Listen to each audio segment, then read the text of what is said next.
NFL's finest, the Dallas Cowboys and the Los Angeles Rams. And the Cowboys, in a stunning departure from character, will open the season with a new face at quarterback, Gary Hogaboom. Hogaboom will replace Danny White as he did in the 1982 NFC Championship game against Washington. Hogaboom in one half a play with shots like this to Butch Johnson and sideline passes to Drew Pearson almost brought the Cowboys back to victory. But his supporting cast has changed dramatically. Pearson is gone, Johnson is gone, and the pressure on the youngster tonight is enormous.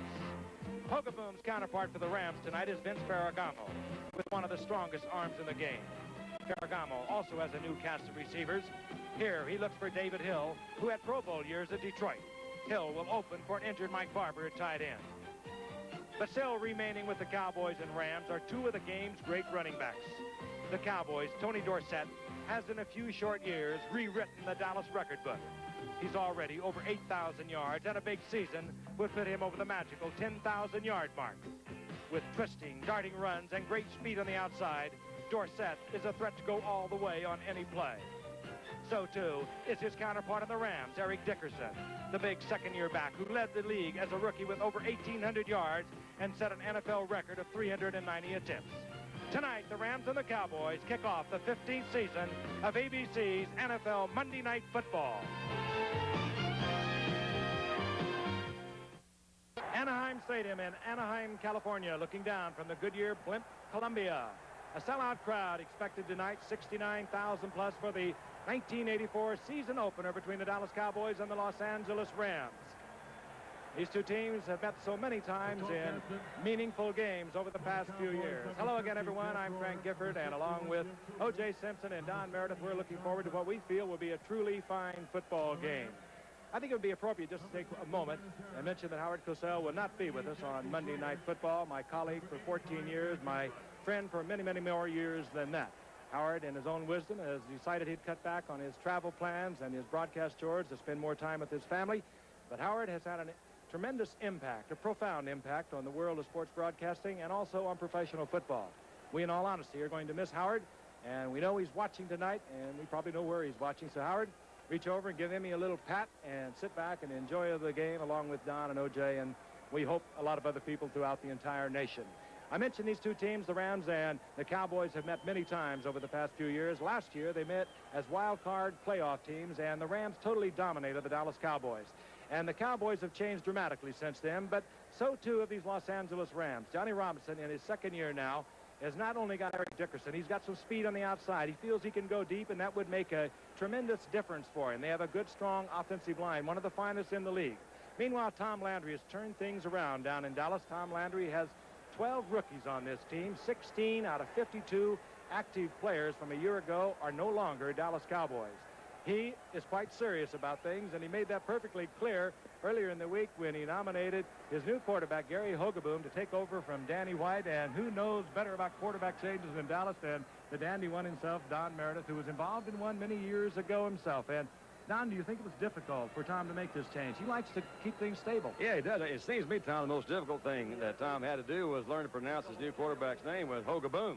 There for a while, we thought it was Paz Derek. No, in all seriousness, I think it probably was the easiest choice he could have made. There's been a lot of changes, as you've alluded to. And Danny White knows what Danny can do. He's the second top-rated passer in all of National Football League history, as a matter of fact. So I guess when Tom looked around, he says, hey, if it's not this one, the next stop, they may start looking at the head coach. He made a change. He got a young quarterback, a lot of young players.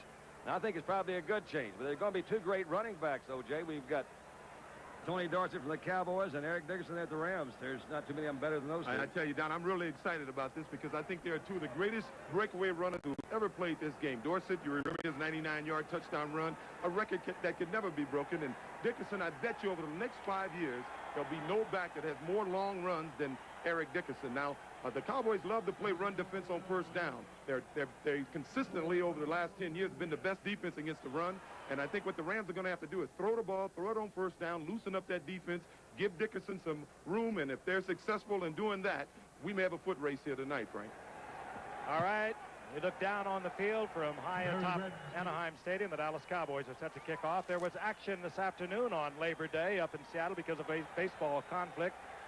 A stadium was scheduled for both dates, and baseball one over, and it was Seattle winning 33-0 over Cleveland. We understand that Kurt Warner will undergo arthroscopic surgery, the fine running back for Seattle. We'll get a later report on that at halftime. You had a quick look at Barry Redden, who has dropped for the Rams. Raphael Seption set to kick off the 1984 Dallas Cowboy football season against the Los Angeles Rams.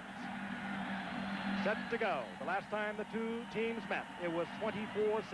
The Rams, as the Rams went on to meet Washington for the NFC Conference Championship. Barry Redden, short, squat, powerful, and Redden out over the 20-yard line to the 23, hit there by Gene Lockhart, one of the fine rookie middle linebackers for the Dallas Cowboys. Vince Ferragamo, he's a bomber. He likes to go up on top, but he has, of course, Eric Dickerson in the backfield. Johnny Robinson recognizing that Ferragamo is a good long passer as we look at the offensive skill position for these Rams, as starting a couple of real speedsters on the outside, Henry Ellard and Drew Hill. There's an offensive line that tied Miami last year for the least amount of sacks. So they performed well in not only pass blocking, but also helping Eric Dickerson lead the NFL in rushing as a rookie with 1,808 yards. Dickerson wears that number 29, and Ferragamo mistiming it with Henry Ellard out on the right side, working against Everson Walls. And let's take a look at this Cowboy defense, bolstered, of course, by the return of Randy White only a week ago. There he is, All-Pro for so many years, in the Pro Bowl the last 7 years. Randy White came back at the beginning of the week. Those are the linebackers. The middle linebacking position, Bob Bruning, he missed much of the preseason with a bad back. And there is a secondary that would turn into a 7-man defensive secondary on a sure passing situation. The Dallas Cowboys, they were 12-4 last year, but keep in mind, and I'm sure if you followed this game, you watched them against Washington, they were annihilated in the next to the last game of the season. Then they lost dramatically to the 49ers, and here is Johnny Robinson, his team, 9-7 on the year, defeating Dallas in the wild card playoffs. And Johnny Robinson was having a word with our referee tonight, Jim Tunney. That is the delay in the game. But then Johnny Robinson, after defeating the Cowboys, went into Washington, where they were truly wiped out by the Washington Redskins. We think the problem is the stadium clock. We will be getting things underway very shortly. There is Drew Hill, the speedster we spoke of earlier, and he really can fly, O.J. And they have another one, Ron Brown, they acquired from Cleveland, a rookie out of Arizona State. You recall him from the Olympics, your own coverage. Yeah, he can fly. And you look at their two starters, Hill and Ellard. You're looking at two guys with career averages of over 20 yards a catch. Now, I thought it was interesting that the Rams threw the ball on first down. We knew they'd have to do that because the Cowboys love to play the run on first down. Unfortunately, they threw to Everson Walls' side, and it's a pretty difficult side to run on. You know, we might have a real fun football game because the coaches up at the stadium, we're told now, cannot communicate with the bench. Ha! That could lighten things up. Yeah, I like that. And we can't hear old Jim, too. I'm going to miss Jim. Come on, Jim. Now, I'm into sign language. Teams are now Oh, boy. Now he's got it. Good news from down in the field. Jim Tunney telling us that the coaches can now communicate with the sidelines. It would have been much more fun the other way. Johnny Robinson said, I don't understand him anyway. All right, set to go once again. Second down and 10. Ferragamo didn't play that much in preseason. Jeff Kemp saw a lot of duty as the backup quarterback, but Johnny Robinson knows what Ferragamo can do. He knows what Eric Dickerson can do. Dickerson did not go that much in preseason either. On second and 10, again, Ferragamo with a lot of time, but nevertheless, he gets dragged down. It was Mike Hegman on the blitz from the left side linebacker position, and Ferragamo loses about 4 yards back inside his own 20-yard line. It'll bring up third down. A long, big change for the Cowboys. They bring in 7 defensive backs. All the linebackers come out. They bring in Victor Scott, a rookie from Colorado, and Dexter Clinkscale at the linebackers. Then they have Walls and Fellows and Carl Howard as the cornerbacks. They cover the wide receivers. And then they also bring in Dennis Thurman. He joins Michael Downs as safety. So that is what Ferragamo is looking over on a third down and 14. And the Cowboys don't mind blitzing either. Here they come. Ferragamo reads it quickly, fires to Ellard. Ellard upended. Tackle. Good tackle against Ellard by Michael Downs. And the Rams, first possession, will have to punt away. Not too terribly surprised. We talked to Coach Robinson this morning, OJ, and you played with him too, but he says the best way to do that run, set up that run, is to pass. They come out and try to throw 3 of them, right? Gary Allen, dangerous return man. The Cowboys got him last year. Probably the most dangerous return man they've had in years. John Misko does the punting for the Los Angeles Rams. Allen back around his own 30-yard line. Misko hits a beauty. It hangs up there forever. And Allen did not go for the fair catch, and that ball hung up there by Misko, seemingly for an eternity, and it allowed hustling Ivory Solly to get down under it. Now, let's take a look at Gary Hogeboom. We told you a little bit about him in the tees during the preseason. He was out for a couple of weeks, did not perform that well. Against Houston last week, he came on and rallied the Cowboys, 7 of 12, 130 yards, 1 touchdown, that in the second half. But in all the regular season play of 4 years, he's 14 of 25, 2 interceptions and 1 touchdown. That's the extent of his play. On first down and 10, Hogeboom fires right over the middle, and he gets rid of the butterflies as he gets it to Cosby for a gain of about 6 yards.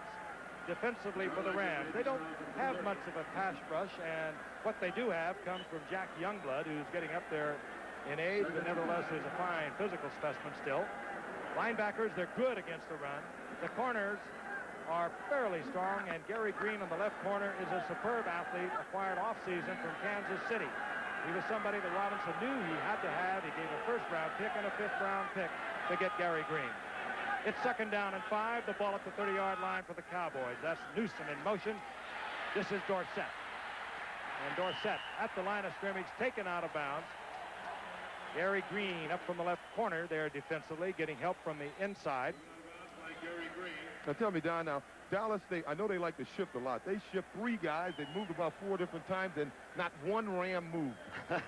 Well, and they didn't pick up anything, so maybe it didn't work that time. But they've got kind of this new thing called the rover, and I'm not sure what all that means, but I know they're trying to get Ron Springs to play that tight end position a little bit, so we'll see if it works again. Rams change on third down and a long 5. Out come a couple of linebackers, and they bring in a couple of extra defensive backs. Mainly Vince Newsom, he's back there in their 5-back defense. Hogeboom from the shotgun.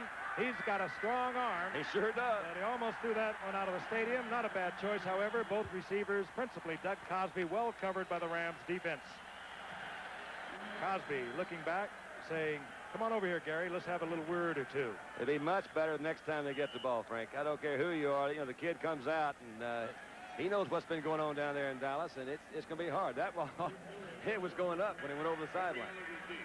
Henry Ellard led the NFL a year ago in punt returns, although you saw he didn't return that many. Had a 13.6 average. Great speed. This is Jim Miller. Kicks with the bare foot, as you can see. Almost got a block. He had to hurry it. It's low, the kind you can run back. And Ellard, although he did not get much of a return, it was a low, short kick, and the Rams will have good field position at the 38-yard line. Opening season for the Rams and the Cowboys, and we'll be returning to Anaheim on a beautiful Southern California night in just a moment.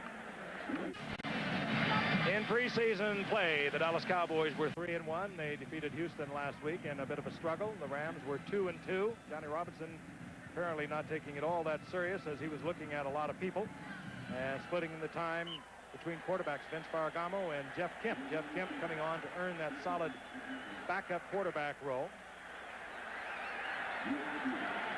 All right, now they're going to see some running. On first and 10 at the 36-yard line, Eric Dickerson back in that deep tailback spot. And he gets his first attempt of the night. And the big man breaks it back, and he's collected there by John Dutton, the defensive left tackle for the Cowboys, after a gain of about a yard. Eric Dickerson, as I mentioned at the very top of the season, stunned everyone when he came in as the #1 draft pick a year ago. 1,808 yards. O.J., that's not bad duty for a rookie. Yeah, he's great. He's got good vision. He reacts well. Like, even on that play, he gained 1 yard, but right away he saw the key block on the outside backer that they were supposed to kick him out. They didn't make the block. He turned it up and got a yard. Not bad on durability. He carried the ball an NFL record 390 times. They mark it near the 38. A pickup of 2. It'll be second down and 8. Ferragamo tries to get it to Drew Hill. And Drew Hill, who goes about a tall 5'9", and I think there are stretching matters with Drew Hill, could not get up for it. Might be just a little shaky here in the opening going. Season opener, national television, and so much is on the line for both teams. I would have to say the pressure, of course, enormous on the Cowboys, coming off A season last year that had to be a tremendous disappointment, not only to the Cowboy organization, a new one now under Von Bright, but also to their head coach, Tom Landry. Third down, out of the shotgun, 3rd and 8. Ferragamo fires incomplete. It was Dickerson coming out of the backfield from the wing spot, and that was one he could have had, and it could have been deep in Cowboy territory. But again, it'll be 4th down, and John Misko will come on once again. Pretty good coverage, though, that time. Dexter Klingspiel had him. He had plenty of time to throw, and he just couldn't shake Dexter all the way. Well, it's apparent what they're going to do is throw the ball and try to loosen up all of these defensive backs on both teams, and I think as the game goes on, you'll see Dorsett and Dickerson get a little more room to run in. Misko, who had a tremendous punt on his first effort, gets another high-hanging punt, this time a little shorter, and Misko has wised up from his past experience, calls for the fair catch, and takes it at the 25-yard line. 37-yard punt. And there is Tom Landry in his 25th year as the Cowboys coach. The Rams and the Cowboys in the early going with 12-11 remaining in the first quarter and no score. A little bit like a heavyweight championship fight. Both kind of feeling each other out. And Gary Hogeboom is feeling out a very strange position. The starting quarterback for the Dallas Cowboys. First down and 10. The Cowboys near their own 25-yard line. Look out. And Hogeboom, That's the fumble. does not get that off and is taken by Jack Youngblood. Make things happen on defense. Youngblood got in there on Hogeboom. Was it Jack Youngblood that hit him, or is it somebody came from the other side? There was nobody that blocked him. They're doing what you should do, and that is an inexperienced quarterback like Hogeboom put the blitz on, and No, that is that's the outside Andrews. linebacker, Andrews. Now Jack Youngblood, who is usually around the football, in a full sprint, picks it up in good stride, and he is tackled and taken down by Kurt Peterson, but not until he gets to the 2-yard line. Well, we said the Rams didn't have much of a pass rush. Last year they didn't. In the preseason, they've had 11, and John Robinson told us this morning, Don, that they weren't going to blitz that much, but they never tell us The truth. coaches, they'll trick you every now and then. Interesting, the Cowboys had springs out of the pass pattern in motion. Tony Dorsett went out into the flat to the left. No one was there to take Andrews. He had a clean shot at Hogeboom, who could not get that arm in motion. So that means the quarterback has to read that blitz on a back out. He turned his back to him, didn't see him coming, Frank. So that's a mistake by Gary. First down, goal to go. Mike Gooman, 44. Barry Redden in there now. Here comes Dickerson. There goes Dickerson. Into the end zone. The Rams capitalizing on the first turnover of the game. Good blitz by Andrews. Fumble recovery and run by Jack Youngblood.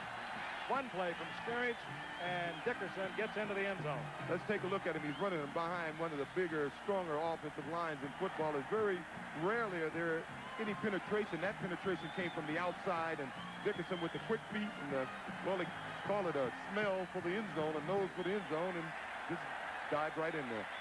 That was Michael Downs who came up on Dickerson, O.J., and Downs a good tackler, but it was almost an instinctive move you only see with great runners. Dickerson planted that left foot, drilled it to the inside, into the end zone. Well, you can see that the Cowboys have been practicing all week. Turn Dickerson up. We don't want him to get outside, and that's 2 runs. They turned him up. Lansford, Mike Lansford, drills it through the uprights, and the Rams have a 7-0 lead. 1 turnover. 1 play later, the Rams are in the end zone. They lead the Cowboys 7-0. We'll be right back in just a moment. Over. Harry Hogeboom hit hard by George Andrews. I don't think he ever saw him. Tried to get it out to the flat, but he never had the arm in motion. Mike Lansford to kick off. Gary Allen, number 31, is back there with Ron Fellows for the Cowboys. Allen hit 91 yards for the Cowboys a week ago against Houston in a kickoff return that was called back. But he is a dangerous threat. Lansford puts it up high. Here comes Fellows. That's when the flag's go. I swear, Flag is down, and Fellows is down at the 17-yard line. you can count on it. Way to go, Gene.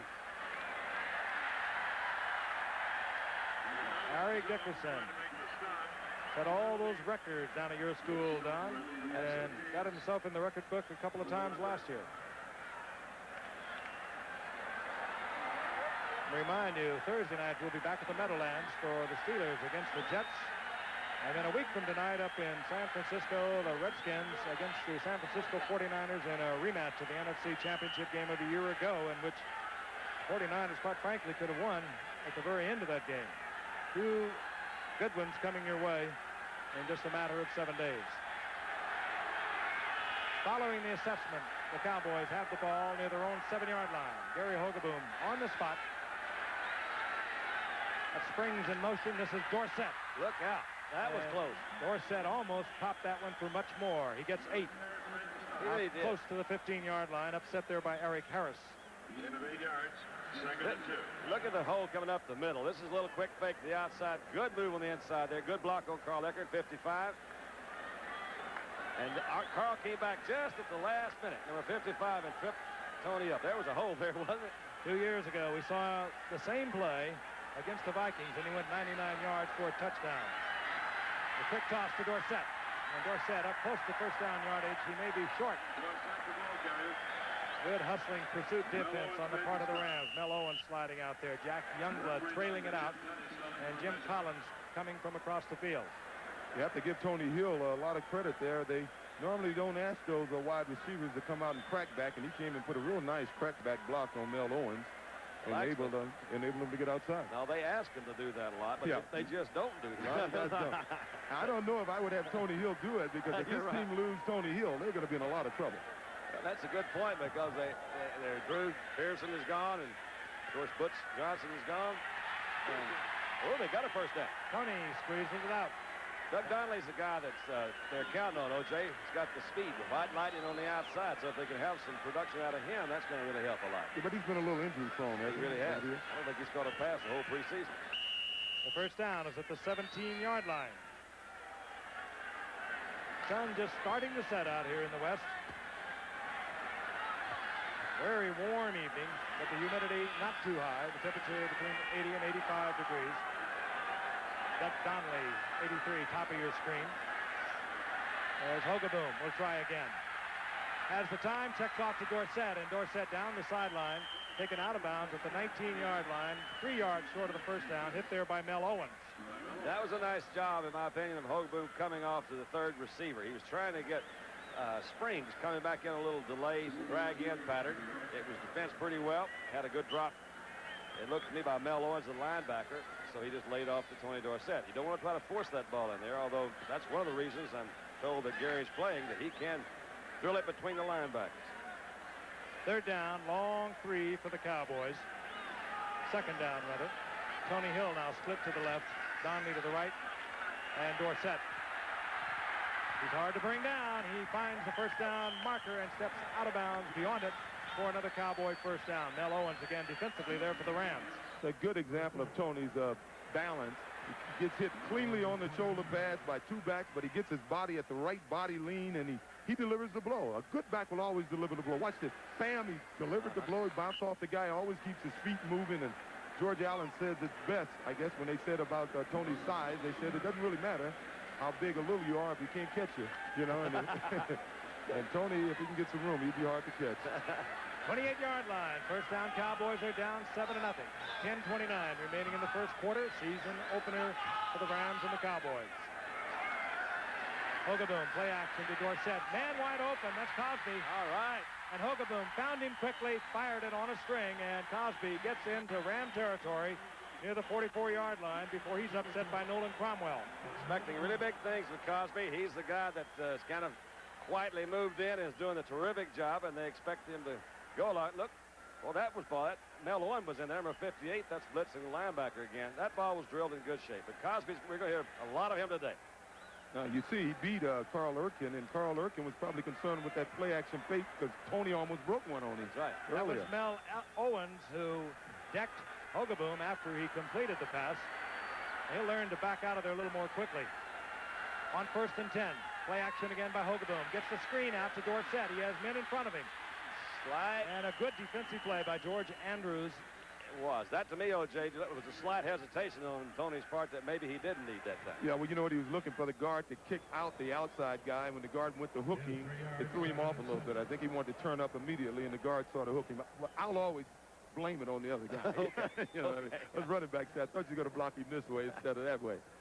Tony got 3, so it'll be 2nd down and 7. He could have got much more, but for a fine effort by Andrews, who already has caused one Cowboy fumble that led to the Rams touchdown. They lead 7-0 inside 10 minutes remaining here in the first quarter.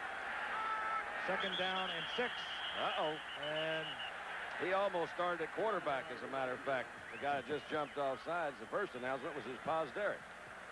So they decided to play him at left tackle. He's so big, he played it where he wants. They'll back them up as Danny White, who was bitterly disappointed with being set down, said as much, said he did not agree with it, but said he will do whatever he can to help the Cowboys.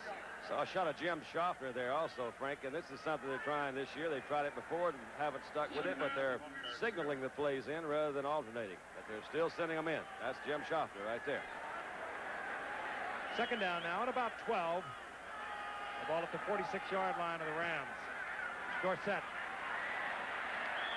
Another little opening that Tony kind of squirted through for a gain of about 3 or 4 yards, but it'll leave Gary Hogaboom in a passing situation, 3rd and about 7. Doug Donnelly. Well, man, you don't see it, but Doug Donnelly was down blocking on Leroy Irvin. Irvin got the best of that He one, though. said, did you leave me alone, Donnelly? Well, when you got great backs, you tell your receivers you got to block back downfield for them, and that's what Donnelly was trying to do. That's right. 3rd down and 7. Cowboys receivers all over the field. The Rams in their prevent defense, and Hogaboom out of the shotgun. Hogaboom right into the hands of number 27, Gary Green, the former All-Pro from Kansas City that John Robinson needed so desperately that he gave up a 1st and a 5th-round draft pick. But that is not a credit so much to Gary Green as Gary Hogaboom hit him right in the hands. He really did, and it appeared from up here that Cosby was open on the inside. We'll see if we get a better view of it out here. Gary's kind of zeroed in on him now. He didn't take his eyes off of him, and that's something that experience does come in. You lead that defense right over to the guy you're going to throw to. Look at Tony. Look at, way to go, Tony D. Tony gets a chance to get even with some of these guys. Right. Rams get another turnover. They get good field position. They'll be inside the Cowboys' 45-yard line. They lead 7-0, 8-10 remaining in the first quarter. Gary Green, the left cornerback for the Rams. For 7 years, he worked that position for the Kansas City Chiefs. The last 3 times he was in the Pro Bowl. Has given the Rams an interception, a turnover that has brought the ball back to the Cowboys' 44-yard line. Not a well-thrown pass by Gary Hogaboom. He's had his problems here in the early going. On 1st and 10, Dickerson right up the middle behind Doug Smith, Dennis Hara, and Kent Hill. Gets a couple, and that's it. Randy White, Brunig, Dutton closing that off. Well, we got a couple of interesting matchups up front. You got Jackie Slater going against Ed Tootal, and thus far Tootal has been getting the best of that. And of course, Randy White, he's been back in camp a week, and he's going against an All-Pro and Kent Hill, and that should be interesting as the game goes. Randy White, of course, 54. Tootal Jones, number 72. And Randy White, keep in mind, has not had the workout, the training camp. It is a very warm night. It'll be interesting to see how long that Randy White can go. 2nd down and 8. Ball inside the 43-yard line. Cowboys showing blitz. Now they step out of it. Now they call it off. Ferragamo changing up at the line of scrimmage, but he leaves Walls in individual coverage against Ellard, and Ferragamo able to get the ball there. Short of a 1st down. It'll be 3rd down and about 4. Cowboys had the blitz on, and there is a flag down now. Procedure call, and Ferragamo was well, he was indecisive in making that change, and I think it caused some of his linemen to adjust their stance, and thus we're going to have the procedure call against the Rams. Talking to Johnny, Coach Robinson, about Ferragamo this morning. He's been called. 5 yards. Still 2nd down. See there? Right. He says, there's been a lot of quotes in the papers. The first one thing, Ferragamo kind of lives in his own little world out there. So Coach Robinson and I figured out what it was. He's one of your right side of the brain operators. Right. He works over on the right side of his brain. You know, he dreams a lot over there. Right now, he's going to be working on a 2nd down and 13 rather than a 3rd down and 4. Cowboys up there tight again against the Rams. Ferragamo dropping back. Checks off to Dickerson. Yeah. To the right guy. That's right. Bob Brunig was out there. Oh, what he does to an open field. Brunig was about 5 steps late. Not only was he 5 steps late, what you love to see in the back is he can see the whole field. He runs by Brunig. He does a little side stance on Anthony Dickerson, his namesake. They're not related, but they're both from the Texas area. I guess they played together at SMU one season. Indeed, they did. But the guy can do it all. He caught over 50 passes last year, which is almost unheard of when you talk about a back that is considered a home run hitter like he is. He accounted for over 80% of his total offensive yardage. That is amazing. 19-yard pickup. First down, Rams. They lead 7-0. The ball inside the 28-yard line of the Cowboys. Tremendous statistics. Ferragamo again, a lot of time. Good protection as he had all last year. Tried to get the ball to the tight end, David Hill, who, of course, is in there. If you follow the Rams, you know that their leading receiver, Mike Barber, from a year ago, bad knee, surgery. He's out. Could be coming back sometime around October. There's Mike Lansford, preseason, 2 out of 4. Won his job back late last year after tearing up his knee a year ago. And, of course, he kicked that memorable 42-yarder against New Orleans to put the Rams in the playoffs on the final Sunday of last season. So he can make it. On 2nd and 10. Dickerson, big opening right side. Look at this. Look at him bounce off Dickerson. He'll have the first down. He spotted the first down marker, stepped inside it. You don't like to see that, do you? I love to see it. Isn't that fun? The kid can do it all. He can run over guys. Now watch him. He has an acceleration, sort of a draw play here. He sees the hole real well, zips through there, and here's what he can do. Not only can he fake you, but if you don't have any position on him, he'll just bump off you. Nice stiff arm. The guy has it all. Watch Ron Fellows. Ron Fellows, pretty good tackler ordinarily. He comes up, and he's like not even there. Right there. That's Fellows. But John Robinson, he knows how to create the atmosphere for great runners. He did it for Marcus Allen at USC, and he's really created a nice atmosphere for Eric here. We'll talk about that in a bit. First down at the 17-yard line. 6:17 remaining in the first quarter. Ferragamo's back again. Looking into the end zone, and intended for number 80, Henry Ellard, incomplete. A good pass and a good lead. That could have been 6. Well, I think what happened was Dickerson got a little tied up at the line of scrimmage, and when you practice a play, your timing is such you know when to let it go, and he let it go a little too soon. I guess he threw it right, but Dickerson got a little tied up. There was a little congestion there when he turned up at the line of scrimmage. Ferragamo now 2 of 7 for 30 yards, but the big thing is they're not relying on Eric Dickerson as much as they did last year. Johnny Robinson told us as much this morning. He wanted to be able to put the ball deep downfield, whether they completed it or not. He wanted the opposition to regard the Rams as a deep passing team. He feels that will open things up for Eric Dickerson. On 2nd and 10, this is Dickerson. Dickerson in the arms of Randy White. Dickerson, nevertheless, stretches for a couple, and Tipper's flaring. Well, Randy kind of pushed Dickerson. Randy pushed Dickerson's leg. Dickerson kicked him. Randy pushed him, and the one thing the Rams is not going to have happen is anybody mess with Eric Dickerson. That's Jackie Slater, and you might recall early in the year, a year ago, he pushed Art Gastineau of the Jets and started off a rhubarb that almost emptied Shea Stadium. Now watch here. Watch Dickerson if we stay with him. Dickerson will kick him right about now. Yeah, here we go, and he hits the leg, and a little slow motion in there. Slater tried to push Randy White off Dickerson, and just a little shoving. Cooler heads prevailed, and it's 3rd down and 8. Ball resting close to the 15-yard line. I want to be the first to say this is a big down. Look out. Ferragamo complete to Ellard. Oh, good hit. And Ellard is popped rather severely. Oh, that's Dennis Thurman. He got a little late flag there in the secondary. Came after the tackle. That did come down late. That could be a pick back there because there's a lot of crossing. Yep. I think that might be it. So happy. You see that so many times, and they say, hey, not me, that's my pass route. But basically what they're saying is one receiver comes in, tries to run his route in the direction of pick that defender off so he can't get over to cover the guy going to the outside. Basically, just like a basketball pick. They're discussing it now as we look down from the Goodyear Flint, Columbia. Our cameraman up there, Archie Griffin, tonight. Again, it's a spectacular night here in Southern California. I thought that was going to be the replay. I was going to get to see the pick from up there. There's no way I could see the pick from up there. We'll get the card here. Here's Jim Tunney. Pass interference. Offense. Number 84. Decline. 4th down. That's George Farmer. We'll see if indeed it was a pick. There he is working against Everson Walls. Yeah, that's indeed what it is. I mean, he is screening Everson Walls so the Walls could not change off and pick up Ellard. And they picked it up. Now we have Mike Lansford on 4th down, an attempt at 31 yards. Nolan Cromwell, who's been known to do other things besides hold the football, he has run the ball and he's passed the ball from this position. He will place it down, and Mike McDonald will do the snapping. Right through the middle. Lansford moves the Rams out on top, 10-0. Again, this drive began with a turnover, and the Rams lead the Cowboys 10-0, 5:25 remaining the first. The Cowboys down to the Rams 10-0, and one has to be wondering what's going through the mind of Gary Hogaboom.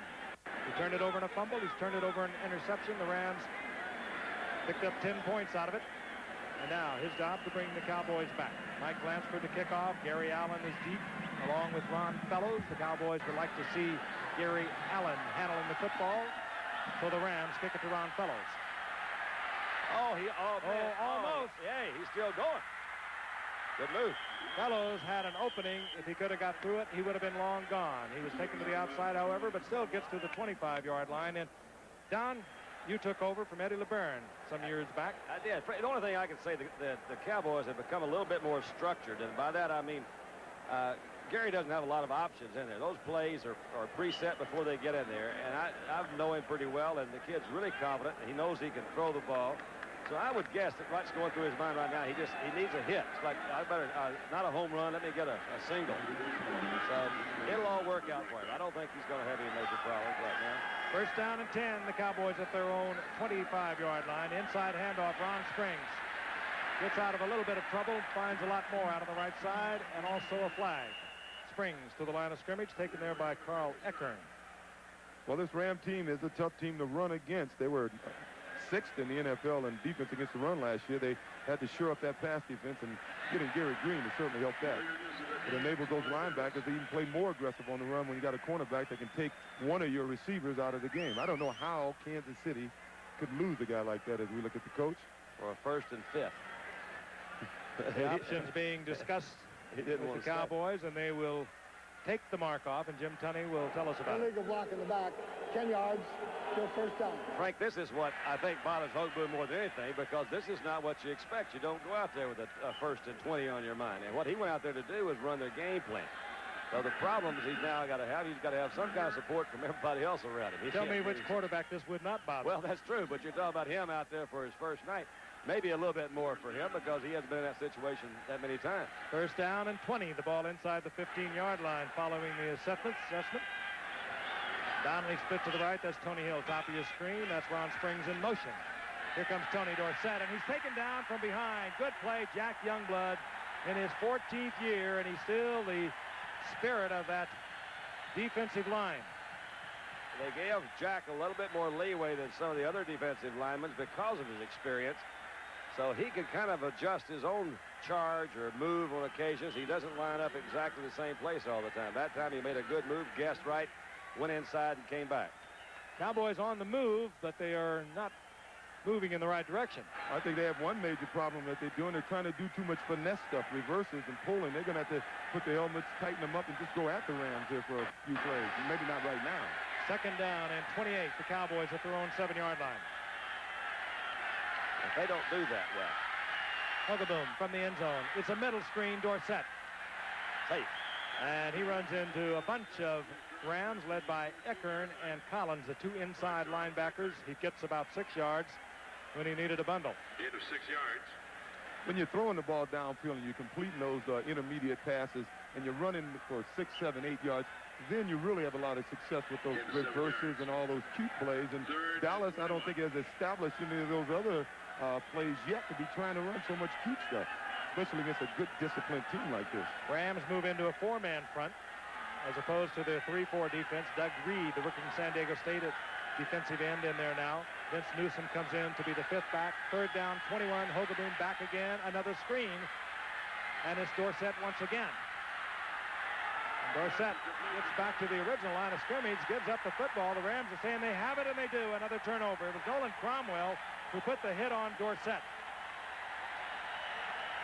Cromwell with a good pop on Dorsett. The ball comes loose and picked up there by Eric Harris, who is playing for an injured Johnny Johnson. One of the other Rams that they know they're going to miss a Pro Bowler, but Eric Harris, following a hit by Cromwell, turns it over for the Rams once again. Tony, when he first came in, kind of had a name for fumbling, and yet last year carried the ball or handled the ball 330-something times and only fumbled 5. So he's getting better, but he started off now with a fumble. I can't help but harken back to our season opener with the Cowboys and the Redskins a year ago, when the Cowboys got themselves down by more than 20 points in the first half, and somehow they pulled it together to win that one 31-30. But they are digging themselves a big hole in this one. Dickerson. Power running inside the 20 for a gain of about 6 to the 18-yard line. And there is Eric Harris, who is filling that spot for Johnny Johnson. Actually, Nolan Cromwell was playing the strong safety when Johnson was hurt. Harris went to strong safety and Cromwell went back to free safety. And Tony Dorsett now being treated on the sidelines or looking at his left eye. Smelling sauce there. He must have come down on the back of his head. 2nd down and 4.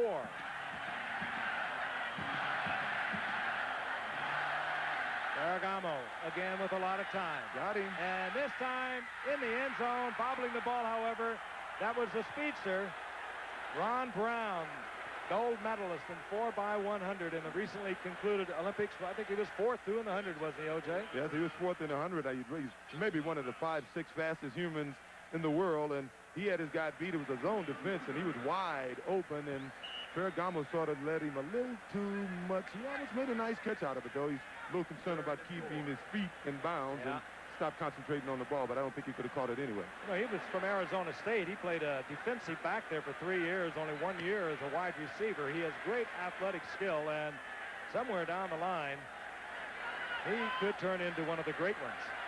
3rd down and 4 now for the Rams. They work from the shotgun. They lead 10-0.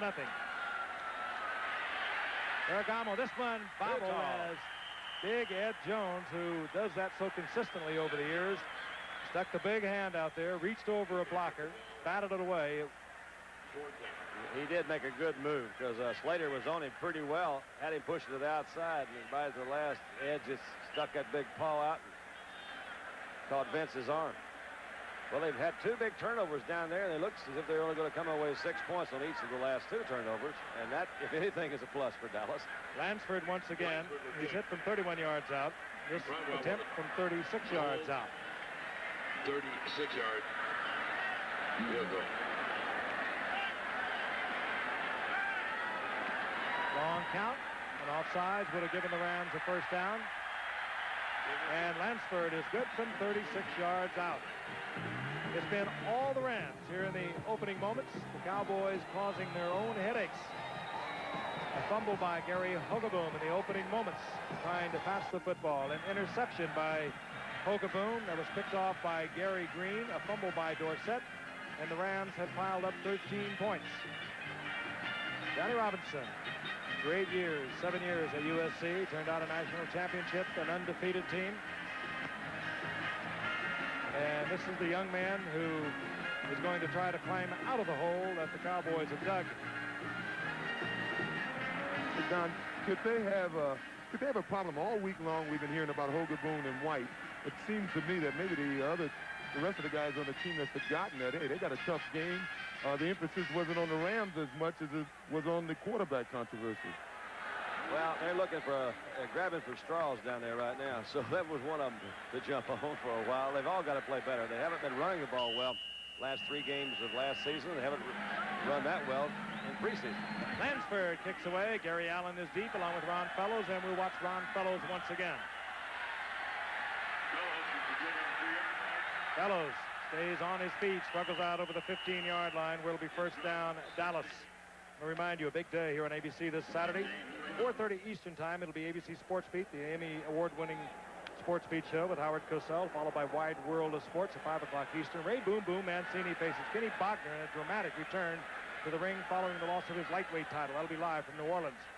And the World Cycling Championship from Barcelona, Spain. Cyclists from the United States, the Soviet Union, and East Germany had an international field of the world's best. And at 8 o'clock Eastern, live from Birmingham, Alabama, it'll be a beauty. Boston College versus Alabama. Doug Flutie, of course, leading Boston College against Ray Perkins, Alabama Crimson Tide, the kickoff of our CFA college football coverage. Coming up this Saturday on ABC. On first down and 10, Hogaboom is back. Dumps it off to Dorsett. Down the sideline, wisely steps out of bounds before the hit. Short of the first down, near the 25-yard line. Boom Boom versus Bang Bang. That should be a good one this weekend.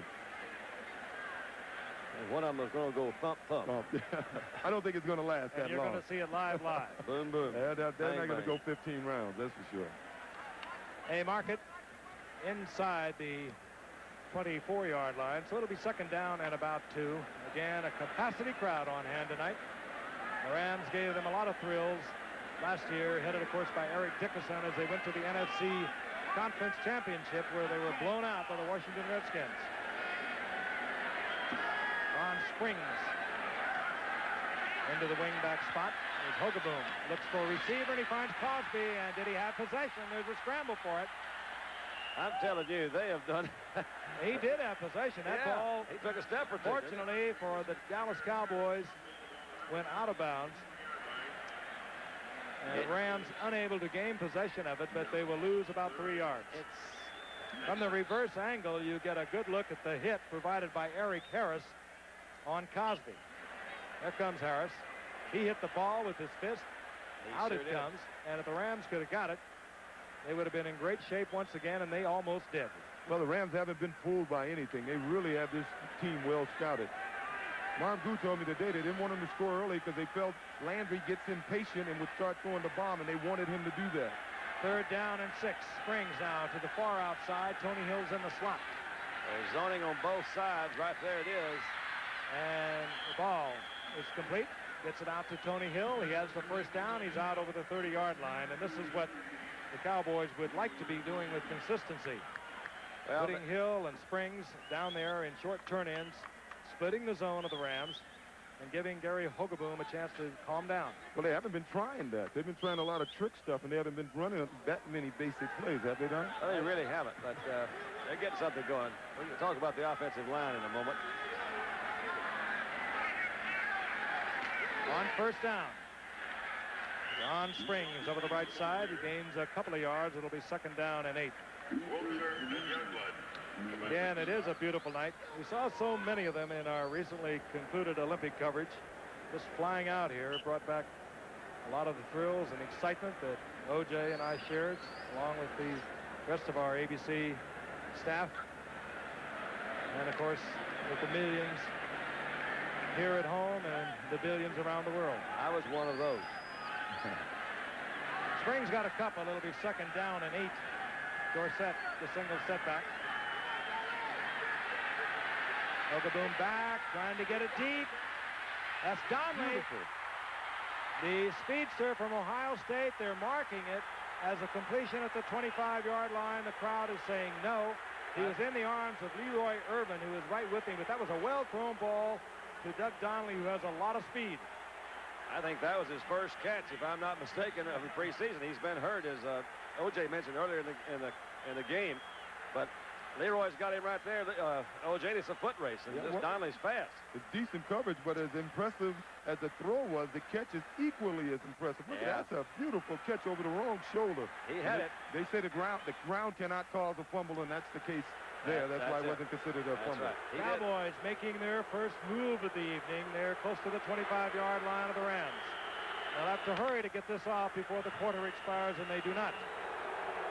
The Rams, on the strength of 3 turnovers, lead the Cowboys 10-0. But the Cowboys have 13-0, but the Cowboys are threatening. Frank Gifford, along with Don Meredith and O.J. Simpson, looking on as the Dallas Cowboys and the Los Angeles Rams kick off their 1984 season. And it's not going well for the Cowboys. They trail 13-0.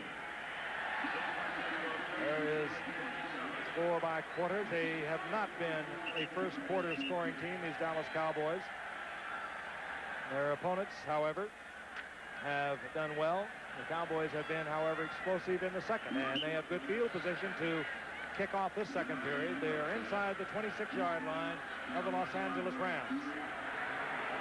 3 turnovers have plagued the Cowboys thus far. That's Donnelly up to the top of your screen. Ron Springs will be moving all around, number 20, and Dorsett is nailed right at the line of scrimmage with all that movement. Greg Meisner didn't even see it. He made the stop. Let's take a look at the numbers. It's been all passing for the Dallas Cowboys. Hogaboom has completed just about everything, including one to Gary Green. The Rams have taken the turnovers and capitalized on each one. 2 field goals and a touchdown. Second down and a long 10. Dorsett lost just a little bit on that last play. Donnelly up at the top of the screen. Hogaboom. Beautiful. Oh, yeah. Complete to Cosby, and Cosby is down inside the 5-yard line. Now, that is an example of this fine young arm that we've been hearing about. But as we were talking, this one is thrown right about the only spot it can be. We'll see this side of it. It's zipped right in there. If you'll check, there's some blue jerseys pretty close in there. Threw over one, in front of one, and behind one. Good throw. Cosby's going to be the guy I think is going to be a real key to whatever offense they have this year, because they're not going to be able to double the 2 outside receivers. He's caught 4 passes tonight. And he works well down in close, too, because he is a battler for the ball. The Cowboys now with the first down goal to go near the 5-yard line of the Rams. Dorsett, they tried a little look at that. And he's stripped for the ball. No. Stripped for the ball, and the Rams have it. Oh, that is unreal. Dorsett stripped to the ball as he spun to the outside. 4th turnover, negating what appeared to be a great opportunity for the Cowboys to get on the scoreboard. Cromwell, I believe, came up with it. Well, let me tell you, in the playoff game, Carl Eckern put the hit on Dorsett right at the line of scrimmage. Jack Youngblood down there also. Ball comes loose. Right there. Oh, that's too bad, Tony. Well, it happens to her back when he's trying to, that extra effort. Tony made a great spin out of there. He could have gotten in the end zone, but he's running without the ball, and you're looking at a lonely Tony Dorsett right there. We'll be back in a minute to see if he can make amends. I guess you can't fault somebody for extra effort. Tony Dorsett, however, is slight, sent into the middle of that pile. Hit right there, O.J. Spins out. That was Youngblood that hit him first. And that's George Andrews that comes and pulls the ball out. But Tony has a patented move that only Tony does. When he gets at the point of contact, he's able to spin, and it works for him a lot. It would have worked for him then, but unfortunately, he ran without the ball. And it was Nolan Cromwell who just saw the ball on the turf, everyone ignoring it. He gets the turnover, the 4th of the night. And there is Nolan Cromwell, great all-pro. At 2 positions, free safety and strong safety. Switched last year to strong safety, and there's a Pro Bowler there, as he had been 3 other times at free safety. Rams first down from their own 3-yard line. Dickerson. Dickerson collides there with Ron Fellows, trying to get to the outside, but he picks up about 5 yards. He does it so effortlessly. Yeah, but he's upset with himself then, because he had Ron Fellows one-on-one just about. Unfortunately, he was running away from the pursuit inside, and he was hoping Fellows would go inside and he'd shoot outside on him. Now watch him here. He should have tried to jump upfield on him. See, he gave him a little inside move. Fellows didn't fall for it, and he was a little off balance trying to get outside there. Dickerson, 29 yards thus far on 7 attempts. And Tony, of course, can't help but reflect back on what cost the Cowboys almost a sure score. Ferragamo wide open, and he fires it out to the little one, Drew Hill. Drew Hill has first down yardage, but a flag is down at the 20-yard line. Remind you of a game played earlier today. As referee Jim Tunney indicates the offense against the Los Angeles Rams. It was Seattle 33-0 over Cleveland, and perhaps more important, Kurt Warner, we understand, will undergo arthroscopic surgery on his knee tomorrow. We'll have highlights of that action and other action from around the league at halftime from Jim Lampley in New York. Offense, number 84, half the distance of the goal line, still second down. George Farmer of the Rams You know, offensive pass interference. I'll tell you something, Frank. George Former earlier, he got that screening penalty, and I don't think he was really screening. I think he's having trouble getting rid of the bump at the line of scrimmage now. They traded Preston Denard because he couldn't get rid of the man bumping him. I think George Former is having a little problem getting rid of the bump at the line of scrimmage. Penalty, half the distance to the goal. The Rams have a second down and 9 at their own 3-yard line. Dickerson, left side, closing it off. John Dutton coming from defensive left tackle. It'll be third down and long. Dutton made the stop. Linebacker Mel Owens, we are told, has some sore ribs they are treating. The shoulder pads are gone. We'll probably not see him tonight.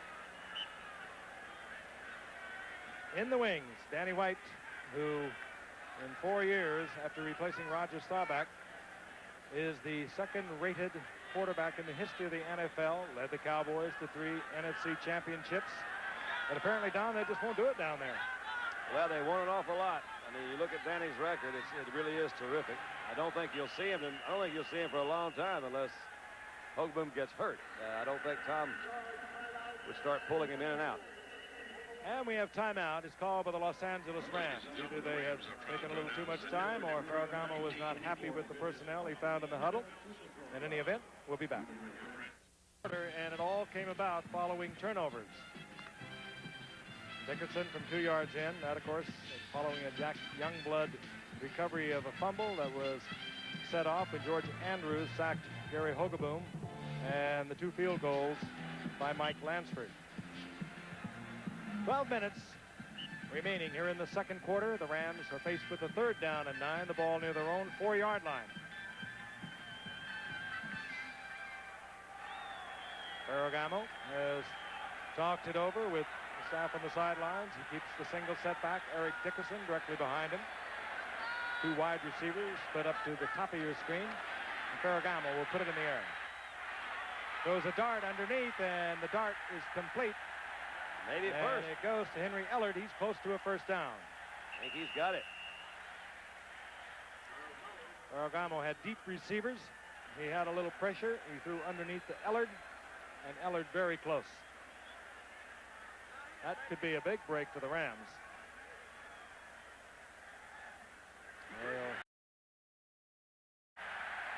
And the indication is, without a measurement, the Rams will pick up the first down. Baseball coming your way. Minnesota for Kansas City. That's in the 5th inning. California and Cleveland are getting it on. They're in the 8th inning with Cleveland leading 6-5. Some more American League action. 5-2. Seattle over Texas in the 4th inning, and a final.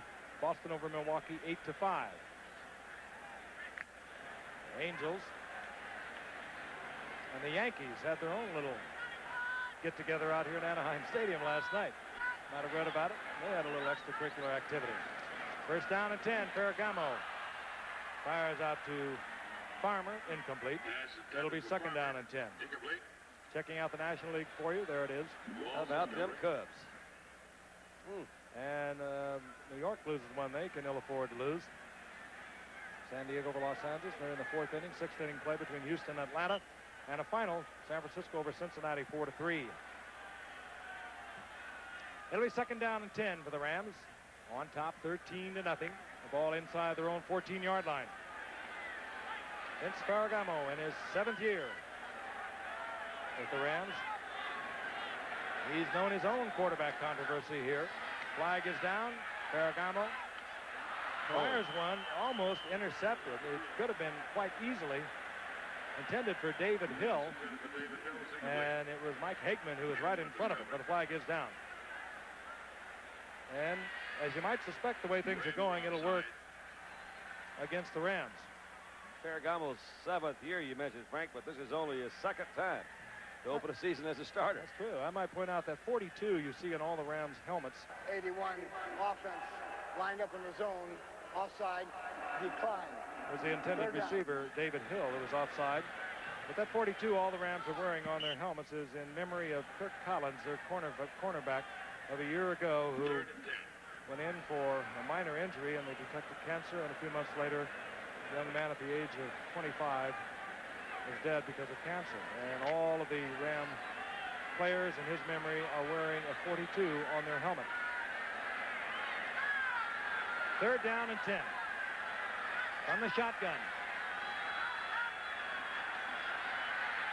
Ferragamo gets it underneath.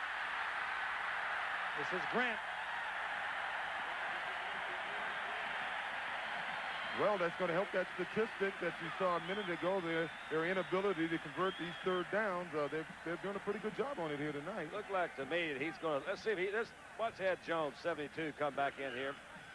Got a blitz, Scott coming up the middle. Ed Jones almost knocked the ball down at the line of scrimmage.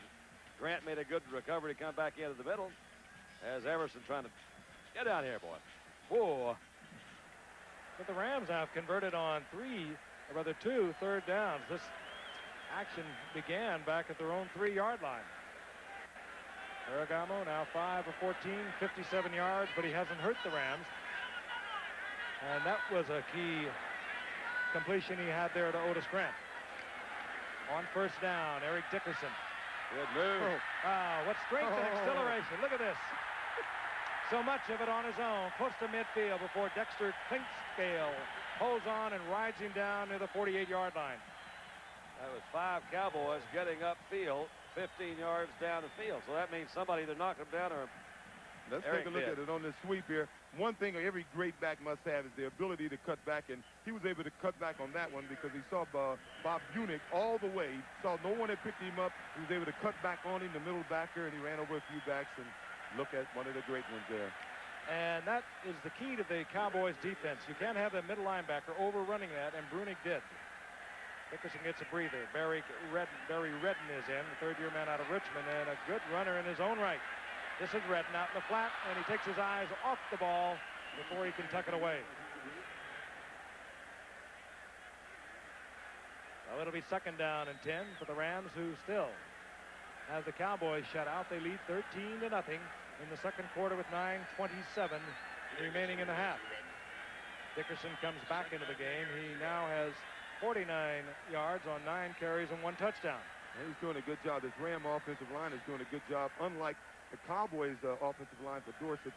One thing you know, if linemen are tackling the back, that means your offensive linemen are not doing the job. Linebackers should and defensive backs should be tackling back.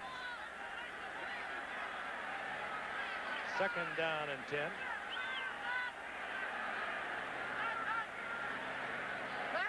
Play action at Ferragamo, and hangs one up that Clinkscale will intercept.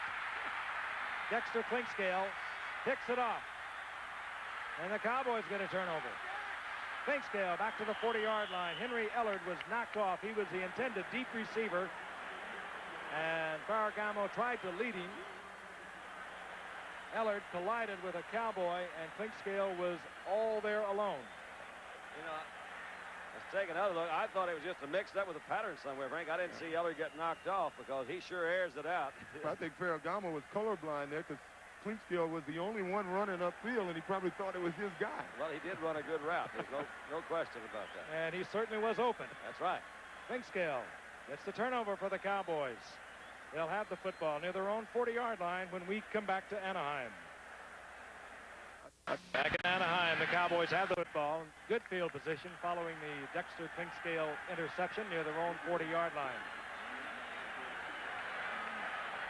Larry Hogaboom, who's had his problems in the early going, is in good field position now. Interesting formation coming up here. And that almost picked off. Reggie Doss jumping up and down. He was looking for the end zone right in his hands, intended for Dossett on a little circle, but Doss almost picked it off. Think you heard footsteps, Don? No, I think he just wasn't paying attention. He was trying. He was just trying to lay the thing over there. Doss came in from the outside. I don't think he saw it, but he hasn't caught too many passes. No, not even too good in the tip drill. Second down and 10.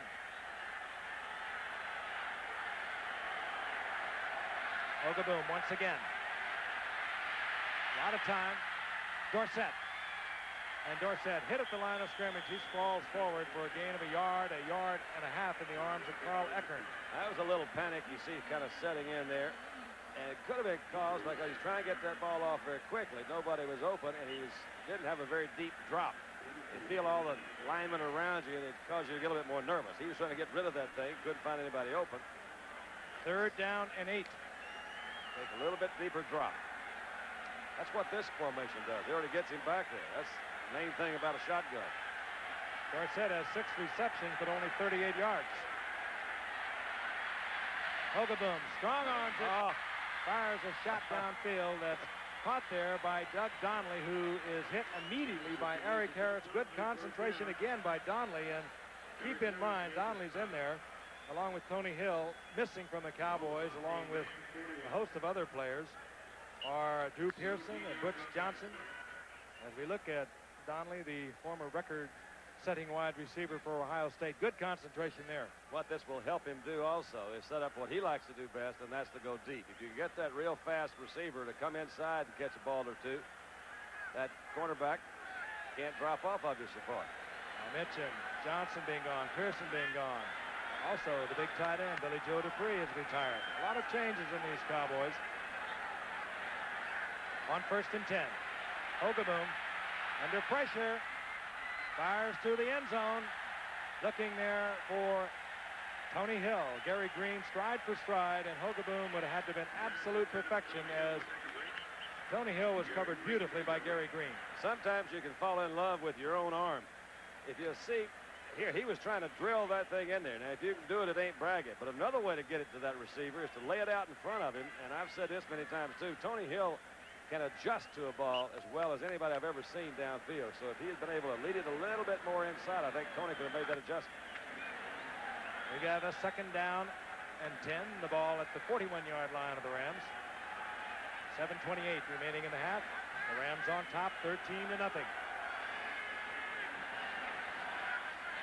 Here comes the blitz, and Hogeboom reads it quickly, goes to Ron Springs. There, however, is a pickup of only a couple of yards as tremendous pressure applied on Hogeboom, and Gary Green, of course, playing Springs very tight, knowing he had the help from the pressure of the blitz.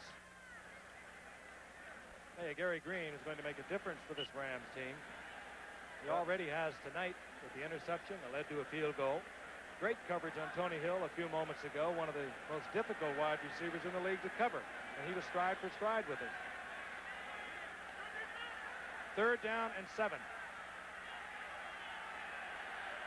Cowboys at the 38-yard line of the Rams. From the shotgun, Hogeboom. Blitz again, Hogeboom hit again, but again he gets the ball off. This time is caught and bounces free, but they will have blown that dead.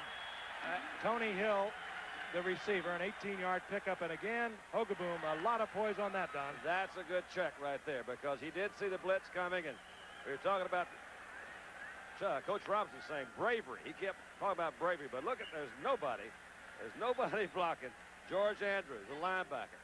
And Hogeboom could certainly see that, and he stayed in there in good shape through the ball. That's a nice move for Gary. For Tony Hill, his 300th career reception. He's chasing a couple of pretty good ones. On 1st and 10, Hogeboom back again. Great catch by Cosby and the Cowboys with no flags down or on the scoreboard. And Gary Hogeboom, who dug a little bit of a hole in the first quarter, is coming out of it. 2 great shots, one for the first down to Tony Hill the play before, and that was a perfect strike to Doug Cosby. The way you've said it means so much, because the play before we saw him get hit very hard. He comes right back. That ball can't be led anywhere. That ball had to be drilled, and it was. Right there, Cosby didn't break stride. The ball is up high, and he caught it. Good pass play. Raphael Septian with Gary Hogeboom, the holder or the conversion. So as many as the problems the Cowboys have had, they have had 4 turnovers. They have shortened the Rams' lead to 13-7, and Doug Cosby, who is rapidly approaching all-pro status, is the man that made the catch of a great shot fired by Gary Hogeboom. It is just starting to darken here in Southern California from the Goodyear Blimp Columbia. You can see across this vast city. We pan down to Anaheim Stadium, and there is the Columbia with cameraman Archie Griffin aboard, and the Cowboys are set to kick off. Raphael Septian to put it in play. Barry Redden is deep for the Rams, and Redden is in the end zone He was told to stay in there. I don't know whether he did or didn't. Safety. He came across. He touched it. Did they say he came across? He had his foot on the line. I think he touched the line. It was very close. Barry Redden was very indecisive, and one of the Rams screamed at him, stay in the end zone. It was a high kick by Septien. Yeah, it's not going to be a safety.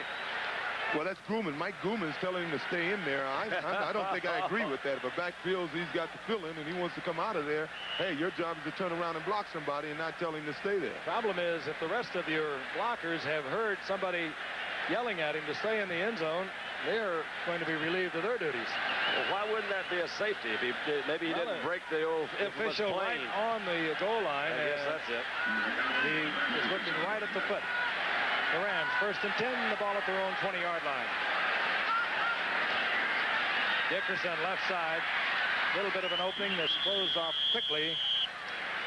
The guy that's got to stop that is Bob Brunig from the middle linebacker. The 4-3, particularly the way Coach Landry has coached it for so many years, is that the defensive line hit those gaps. They try to protect the offense, the middle linebacker. Don't anybody come out and block it. And he's the one who's got to close it off. Cowboys scoring drive, you saw.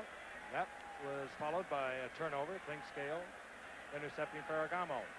The Cowboys have to be real happy with their defense because they've held the Rams. Rams only have 13 points, and they're still in this game. And Rams have had every break an offense can possibly have. Dickerson got 4. It's 2nd down and 6. Rams at their own 24. Ferragamo saw the blitz. Nevertheless, he fired as quickly as he could, and he was really hammered. That was timed well. That was a safety coming in there. Safety blitz. Was that Michael Downs? Who was that Keener there? Couldn't see for sure. He usually is the man. Number 26, Michael Downs. He's the guy. He timed it just right. No, Don, you were talking about Bob Brunig. Let me tell you, every great back in the league, every back in the league would rather run against a 4-3 because you can see the linebackers. Running backs run against the linebackers, and you can see them. You're looking at the middle linebacker and the outside back. On the 30, there are too many linebackers to keep track of. 4 of them instead of 3. Dickerson got 4. It's 3rd down and 6. From the shotgun. Ferragamo has the time. Trying to get it out to Jim McDonald, Otis Grant. And Otis Grant covered very well. He was looking, Otis Grant was, for pass interference. Is that Victor Scott? He's one of the rookies that made the team. He comes in on special on the passing situations, but he was a draft choice for the Cowboys. 2nd round pick out of Colorado, and the Cowboys use those 7 backs on defense. Quick look at Gary Allen. John Misko to punt for the Rams. Allen back at about his own 40-yard line, and Misko hangs another one way up high. Lots of hang time. Not much Gary Allen could do. Hustling down there for the Rams again was Ivory Sully. So the Cowboys got it back close to their own 30-yard line. That was a 48-yard punt by Misko, but the hang time on it was tremendous. And the old flag goes up. I'm looking for a flag. I don't see one. Yeah, he threw it, but he picked it up again. I don't know. Well, the other official picked it up. One threw it, and the other one picked it up. All right. Cowboys personal foul. They'll be backed up. 4:41 now remaining in the 1st quarter. Tom Landry curious as to what transpired. That's state of most coaches, I guess. 50. Half the distance to goal line. Time is out. Jeff Rohrer for the Cowboys, the guilty Cowboy. They move it back half the distance to the goal line. The Cowboys will have a 1st and 10 near their 15. Frank Gifford along with O.J. Simpson and Don Meredith watching the Cowboys and the Rams. Rams on top 13-7 here in the 2nd quarter. 4:41 remaining. A reminder, we'll have some halftime highlights coming your way and a report on that game today. Seattle and Cleveland coming your way from Jim Lampley in New York. So stick around. Right now, Dorsett on 1st down and 10. Tries the right side and gets maybe a yard out of it. Good hustling Ram defense. Strong against the run.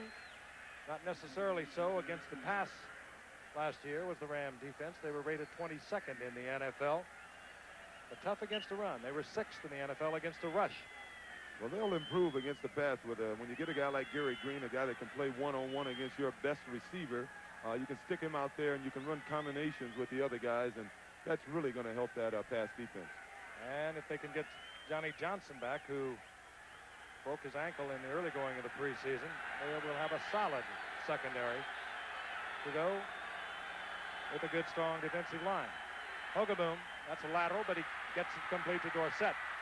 And Dorsett does his thing down the sidelines. First down yardage, going down in the arms of Gary Green and Carl Eckern, but not until Dorsett is out close to the 35-yard line. Well, the guy that made that play go was Jim Cooper, the tackle. He got out there. The defensive back was coming up, and he got out there fast enough. He didn't get there to hit the guy, but he got there fast enough to have the guy bury his angle at Dorsett, and Dorsett was able to get inside of him and get upfield for some yardage.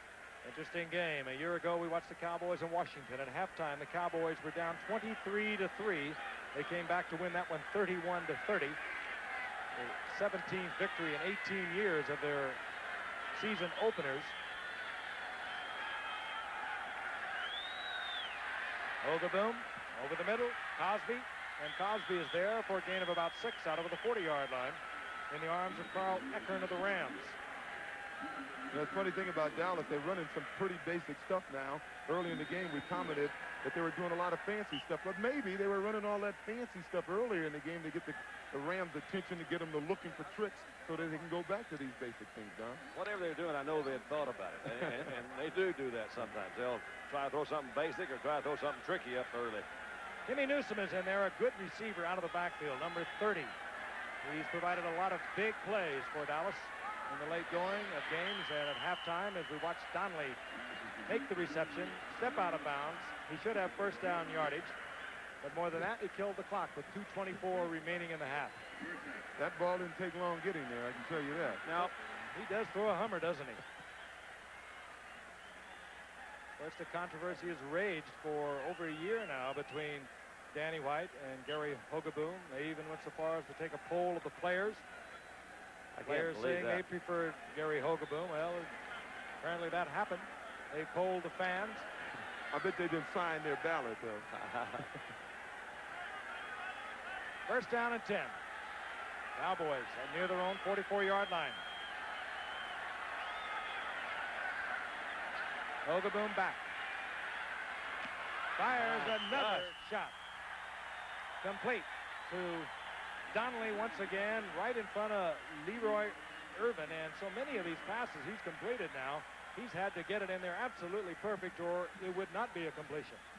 It's so important to have the speed because they haven't really pressed him yet. He can turn back right in there. And I tell you, Leroy was pretty close. He wasn't really wide open, was he?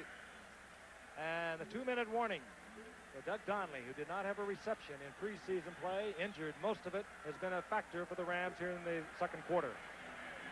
5 years old, so is the Dallas Cowboys franchise.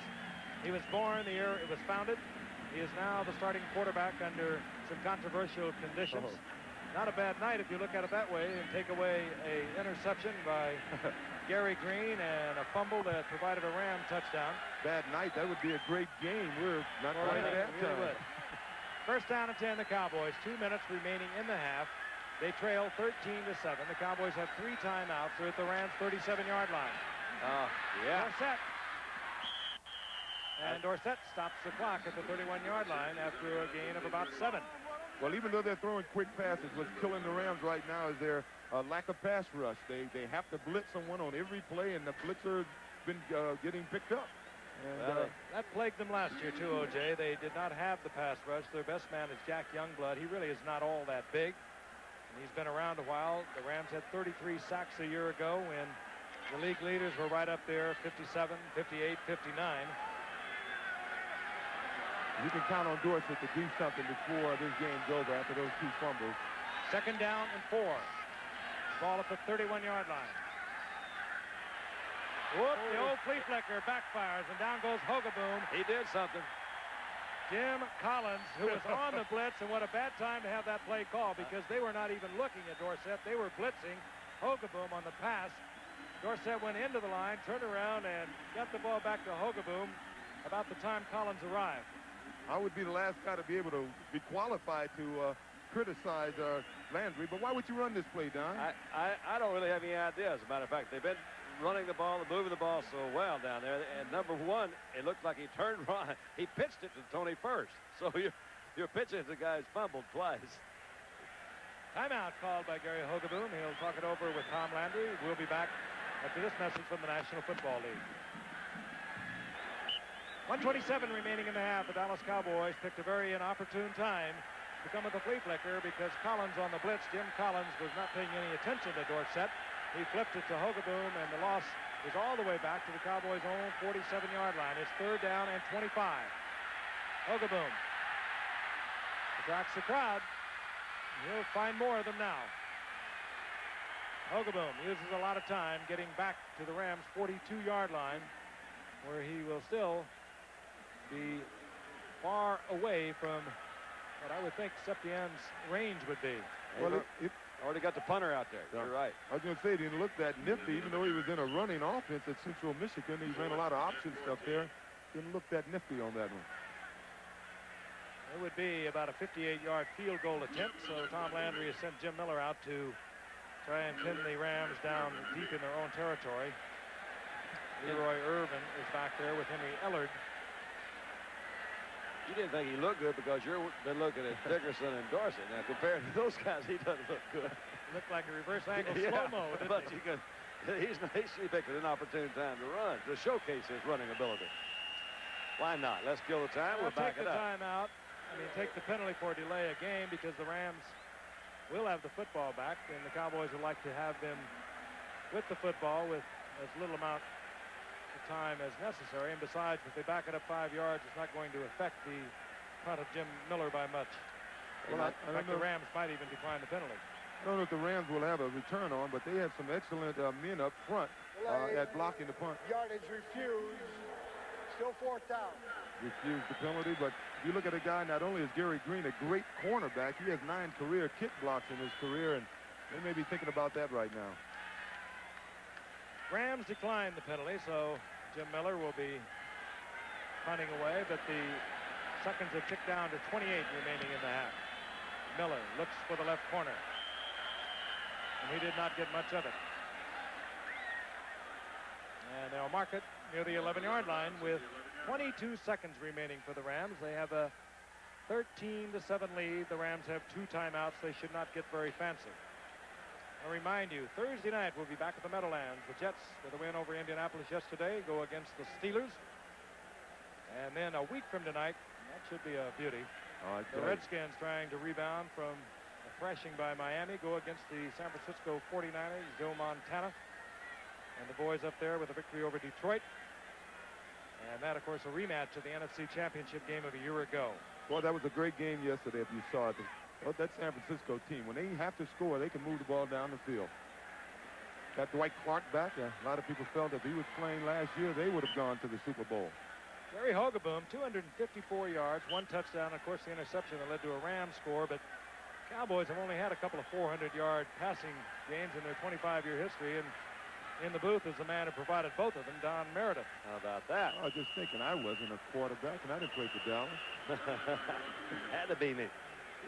Flag is down. Ferragamo dropping on the ball. To tell you one thing, John Robinson is not going to be happy with his offense. Even though they have 13 points, they were almost gifts to them from the defense, and they haven't really been able to do much on offense today. Jim Tunney has sorted it out. No end on the left side line of scrimmage. Decline. 2nd down. You must have an end. That seems rather obvious. Illegal formation. Well, they probably had an in on the field, but the guy wasn't lined up on the line of scrimmage. One of those little technicalities. Yeah, I saw an end of the line. Cowboys with a remote possibility of getting it back with an opportunity to do something. Ferragamo drops again, and we might see the Cowboys use another timeout. Yeah. No, they'll let it tick down. A reminder, highlights from yesterday's action and, of course, today's play between Seattle and Cleveland that took place up in Seattle. We'll have that for you. Jim Lampley reporting out of New York. So both teams go into the locker room for the halftime. Rams on top of the Dallas Cowboys, 13-7. Stay with us. They're in front of another, and the Cowboys got themselves on track. Sellout crowd here at Anaheim Stadium, 69,000 plus. And the Rams are coming back out onto the field. They'll be kicking off to the Dallas Cowboys. Those are the stats beginning with the first quarter, and you will see the change to halftime. Dallas totally dominant in offensive yardage, mostly because of Gary Hogeboom. Despite the fumble, the interception, both of them leading the scores, at 254 yards passing. Ferragamo was 5 of 17 for 57 yards. And we have been told just now that Tony Hill, the man the Cowboys were counting so heavily upon this year with the retirement of Butch Johnson and Drew Pearson, has a separated shoulder. We'll attempt to confirm that, but that is the report. In the rushing department, Dorsett has carried the ball 10 times for 13 yards. Dickerson has 53 yards on the same number of attempts, 10. You had a look at Gary Allen, number 31, Ron Fellows, number 27, Mike Lansford, set to kick off and get the second half underway for the Rams. Ron Fellows once again as the Rams continue to kick it away from Gary Allen. Fellows stacked up inside the 15 near the 12-yard line. So the Cowboys will begin deep in their own territory, and it will be Gary Hogeboom. If you had just joined us late, Gary Hogeboom, in a surprise early in the week, was announced as the Cowboys starting quarterback. Danny White going to the bench after 3 seasons out of 4 in which he led the Cowboys to the NFC Championship game. Very unprecedented as far as Tom Landry is concerned. He does not like changes. But I guess he felt he had to make it, and Gary Hogeboom was a little erratic in the early going. He is on target now, however, and has thrown the ball well. This is Dorsett over the right side, and Dorsett over the 15, close to the 16-yard line, where it will be 2nd down and 7. We're going to pause 5 seconds now and allow our stations to identify themselves.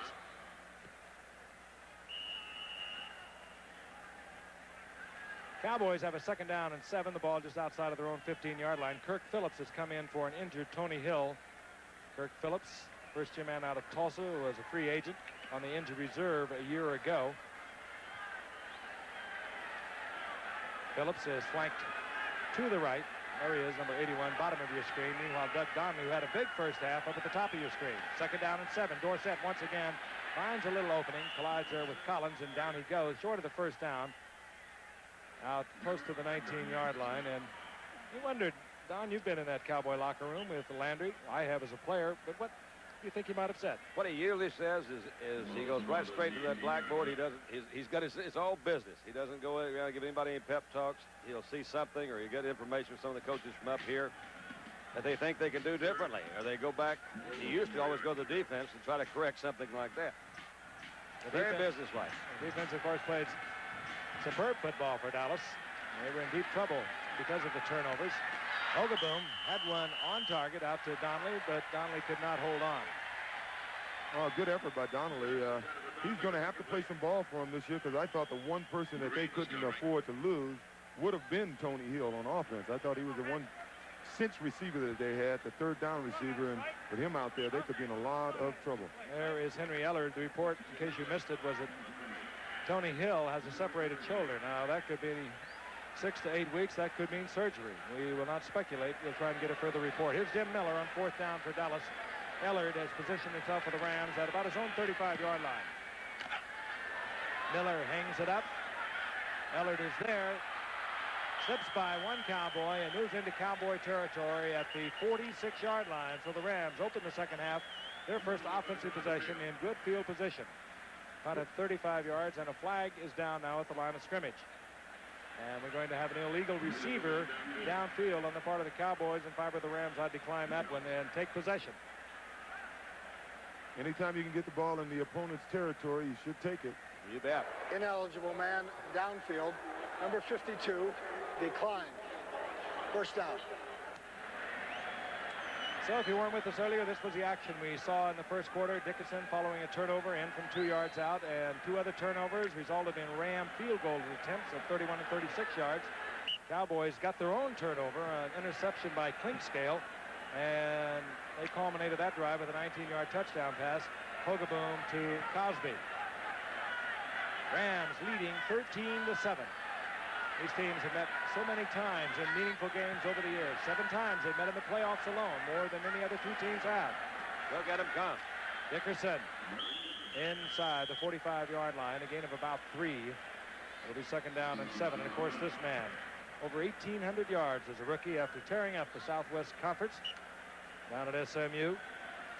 He's one of the best I've ever seen, but he's going to have a tough time running on this Dallas team on 1st down. They pride themselves in not giving up many yards on 1st downs. They like to keep you under 5 yards, so the pressure will be on you on 2nd down to be able to throw for 8 or 10 yards.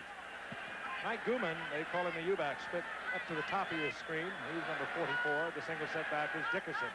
Safety blitz, and Dickerson, if he gets to the outside, there won't be much in front of him. Well, I'll tell you, That's what happens on the blitz, and Dickerson pops it down inside the 20. Linebackers were coming, the safety was coming, and Dickerson had to be one man, which he did, and he got inside the 20-yard line. There's a lot of little things that a running back will do, and he'll do it at about 10 yards downfield. As you can see, he's got the speed to outrun him, but he's got the ability to slow down and step inside of that tackler and accelerate again to get the yards, and a lot of backs would have been tackled 10 yards before then. Ronald once again bouncing off Dickerson. He's been bouncing off him all night. Fellas actually went to the left. Well, their left, and the Rams ran around him. So that blitz really took him out of the action there. Yeah, a lot of backs couldn't have gotten around that. 1st down and 10, 18-yard line. Otis Grant, split to the right for the Rams. That's Ellard in motion. Ferragamo is back. He has the time. Wide open in the end zone and intercepted, but a was that Walls? effort. That was Walls. Everson Walls dove in front of the intended receiver, and Clinkscale comes up with the football for the Cowboys. His 2nd interception of the night. Looked like a cinch touch, didn't it? I mean, he was wide open down there. Ferragamo was a little late with that ball. I think he threw it a little behind him, Let's see if we can pick it up. He had pretty good protection. He'd have snapped it off right there. It would have been 6, but Walls had a chance to recover. And that's just what he did. He deflected the ball right into the hands of Dexter Clinkscale. Clinkscale's 2nd interception. That's an assist. The Cowboys dodge a bullet, and they get the football back, following the touchback at their own 20-yard line. There is Clinkscale. After settling down in the 1st half, he showed you certainly one of the reasons that Tom Landry decided that he will be the starting quarterback for the Cowboys, and that is a real touch and a real rifle arm. Much stronger than that of Danny White. Of course, far less experienced than Danny White. On 1st and 10, the quick toss, Tony Dorsett. Good move. Had a block, and then he got a tremendous hit by Nolan Cromwell, taken out of bounds after a gain of about 5 yards. Well, that's one of the reasons Nolan's an all-pro. As we look at Dexter Clinkscale there. Yeah, he's turned into quite a football player since coming up as a free agent about 4 years ago. He is in on a lot of big plays. He broke up a Giants game a year ago when it was very close with a 60-yard interception and a touchdown return. You think they're not that concerned, are they? I like that. They've marked the progress at Dorsett at the 22-yard line, so make it 2nd down and 7. Hogaboom back once again. And open, and it's Donnelly, and I'll tell you, he put that ball on a rope on a square out. The 2 Ram defenders were in the area where they could have recovered with a lesser arm. Eric Harris happened to be in a position to pick that thing off and go all the way, and he didn't even move. He and Gary Green thought they had him covered. That's right, he wasn't. They had stopped, looked back at the quarterback, said, this guy's covered. Where's he going to throw now? Thought. Gary Hogaboom, they got him as a 5th-round draft pick 5 years ago out of Central Michigan. Danny Reeves, now coaching Denver, of course, went up to scouting. He was playing in kind of a run-oriented offense. Said, we've got a good one. They got him cheap. He was the 9th quarterback selected that year.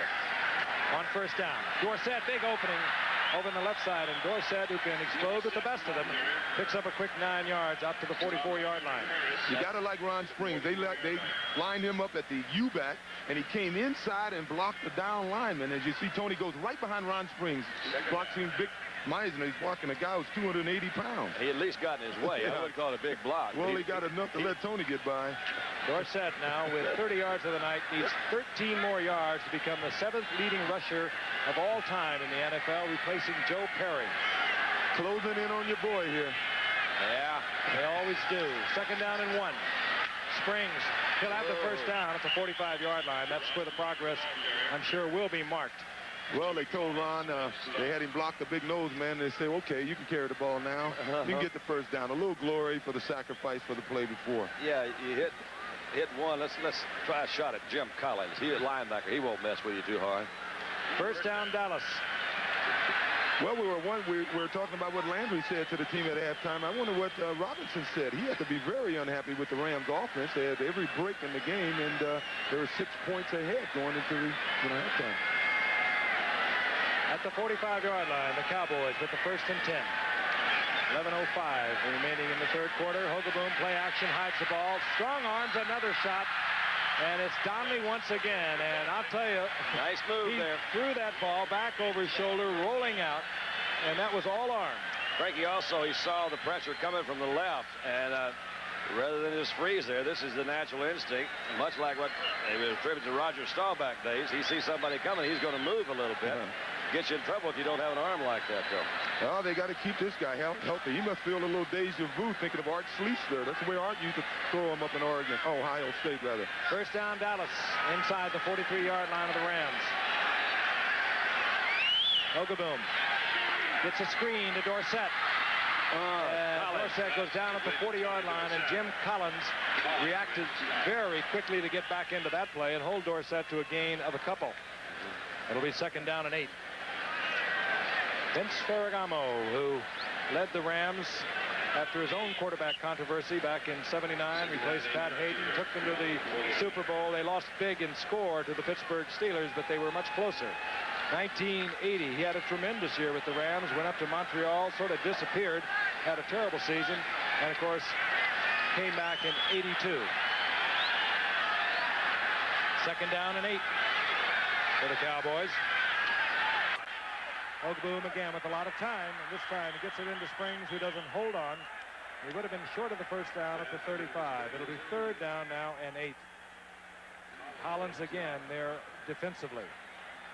Hogaboom now 24 of 30, 281 yards. The Dallas record for completions is 30. Hogaboom 631 completions.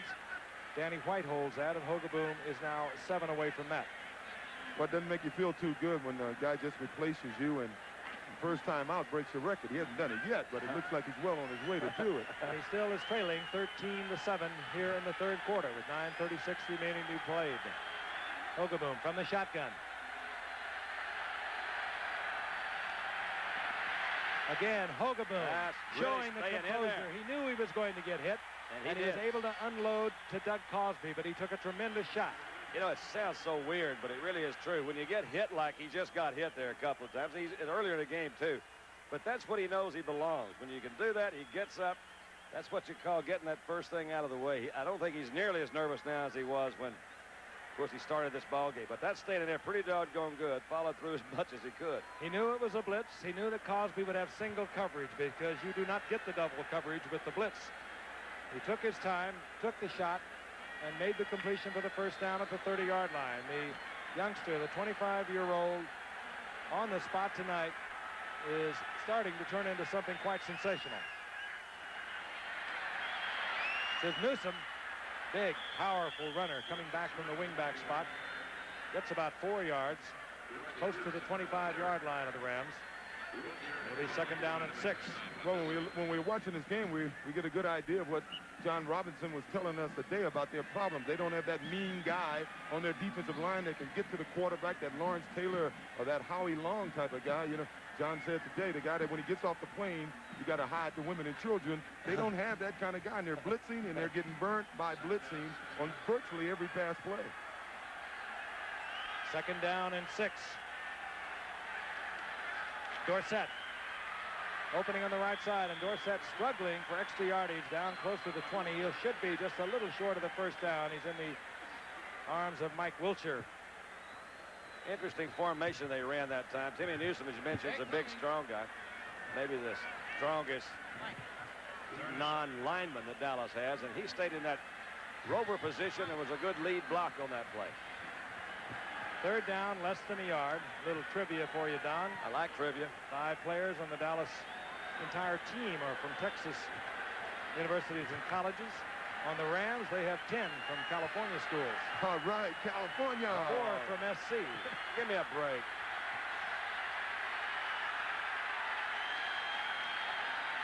That's bowling ahead. It springs.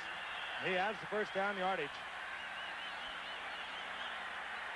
And one has to only wonder what is going through the mind of this man, Danny White, who was set down, did not take it easily, but very gracefully earlier in the week. Well, the bottom line is the stats are pretty, but they're still down by 6 points. 13-7. 7:08 remaining in the third quarter. But Gary Hogeboom certainly doing just about everything you could ask of a young quarterback. As somebody mentioned yesterday, how does it feel to be America's team's quarterback? He said, huh? 12th play of the drive. That's picking Over me the out left in there. side. Dorsett once again. I know what Tony told him in the huddle. Please, let's run left. Backs hate to run on this infield, on this dirt. Your cleats can't dig in. You're like you're on skates.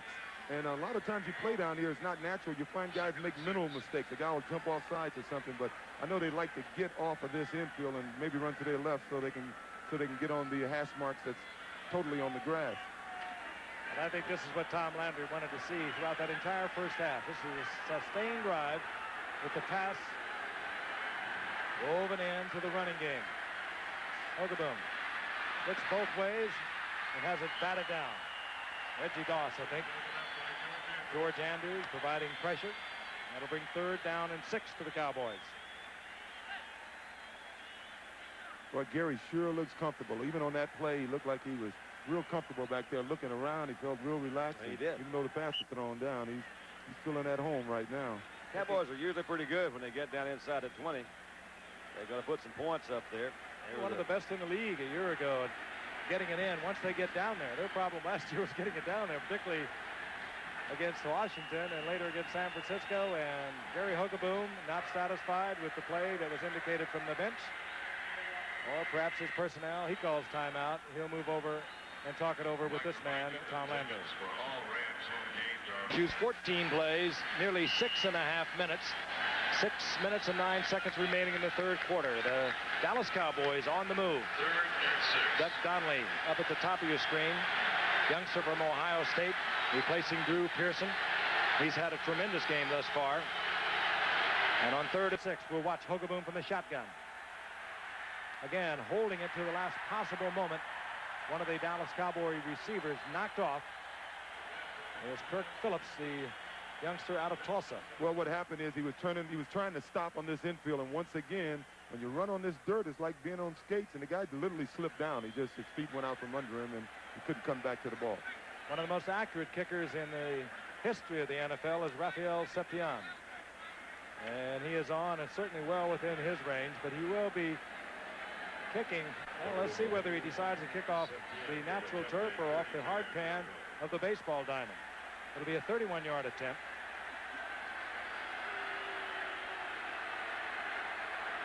Hogeboom gets it down. Septian has it on its way, and the Cowboys have drawn to within 3 points. But they did have to settle for the 3. We'll be back in just a moment.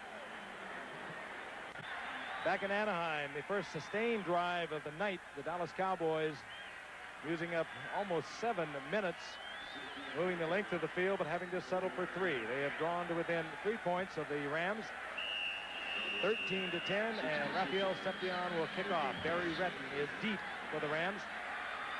Redden this time from the 2-yard line, no indecision. And Redden very strong. Not tall in stature, but he powers out over the 25 to the 26-yard line, a return of 25 yards. Vince Ferragamo set to move into the offensive huddle. We'll be back. Thank you.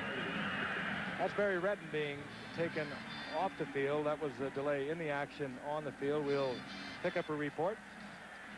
Barry Redden, who would be a starter for a lot of football teams, #1 draft pick a couple of years ago after a great career at Richmond. They don't see it too well here. There's number 30. On the return.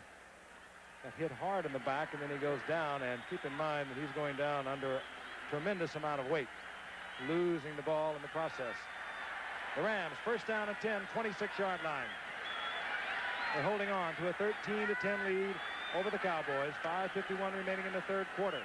Look at that one as a start. Dickerson to the 30-yard line. A gain of about 4. It'll be second down and 6. And I want to remind you, Wide World of Sports this Saturday, 5 o'clock Eastern time. Boxing, it'll be Ray Boom Boom Mancini against Kenny Bang Bang Bogner, and that'll be live from New Orleans. Boom Boom, of course, facing Kenny Bogner in a dramatic return to the ring following the loss of his lightweight title. And you'll see it live from New Orleans, Louisiana. Wide World of Sports coming your way Saturday. Well, they're working on his foot. That's a lot better than working on the knee. So hopefully we'll see him back in the next few weeks. If not And we will give you a report as soon as we get one from the locker room on Barry Redden.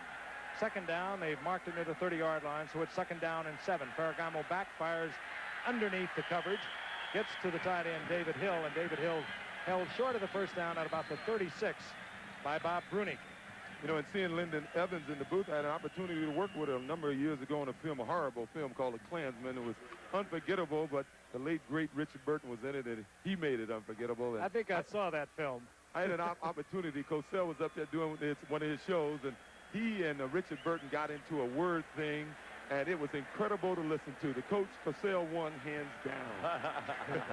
But it was incredible hearing those two guys speak the King's language the way it should be spoken. That much for the first down. Short was David Hill. That was one of those films, I think, O.J., they released in a shotgun. About 8,000 studios or theaters around the world at once, playing for a week, I believe. I think I'm the only one that got paid. But up there, Terry Jasper, one of our directors, got the acting bug, and he became an actor after that. He was up there directing Howard's show. Interesting graph, the passing yardage. Hogaboom and Vince Ferragamo. Third down, you saw how much for the Rams. A man like Dickerson, you go with a quarterback sneak. Not a bad move. You move over across All-Pro Dennis Hara on the right side and pick up the first down. So the Rams have struggled offensively against a very stubborn Dallas defense. They are noted for their strength against the run, and they are performing well against the pass tonight. Well, you're just looking at John Robinson. He's a good friend of John Madden's, and he told us he wants to emulate that Raider passing game. He wants to throw the ball downfield. They haven't been successful at it today, and I'm surprised they haven't thrown any bombs. Here comes one right now. 37-yard line, first down and 10. Ferragamo gets it on the quarterback keeper. Here comes the blitz, and here comes Dickerson, tripped up by Randy White. Now, they started the game throwing the ball on first down. I thought that would be the trend for this Ram team, and they haven't done it lately. I thought they would right then. I'm serious. I thought there'd be a bomb the way they were set out there with the wide receivers. Dickerson sprawls for a couple. It'll be second down and 8. The game has really slowed down in intensity. We have not seen the big plays we anticipated with the likes of Tony Hill, who, by the way, has left the game with a separated shoulder. Eric Dickerson. There's some intensity. Good news for Barry Redden, only a dislocated toe rather than an ankle or a knee. On second and 8, Ferragamo faces the blitz. Not bad. And he fires it out to Gooman, where Michael Downs is there to collect Gooman short of the first down. It'll be about 3rd and 5. Another situation of looking a blitzing defender right in the eye, and he got rid of it. The only guy he had a chance to complete it to. Hey, we're seeing an unusual amount of blitzing on the part of both teams. I'm going to move that toe. That's a John Wayne line. You're talking about the movie. Oh, was that John Wayne? I thought that was Linda Evans. No, I'm going to move that toe. Oh, that is John Wayne. 3rd down and 5. The Rams at their own 42-yard line.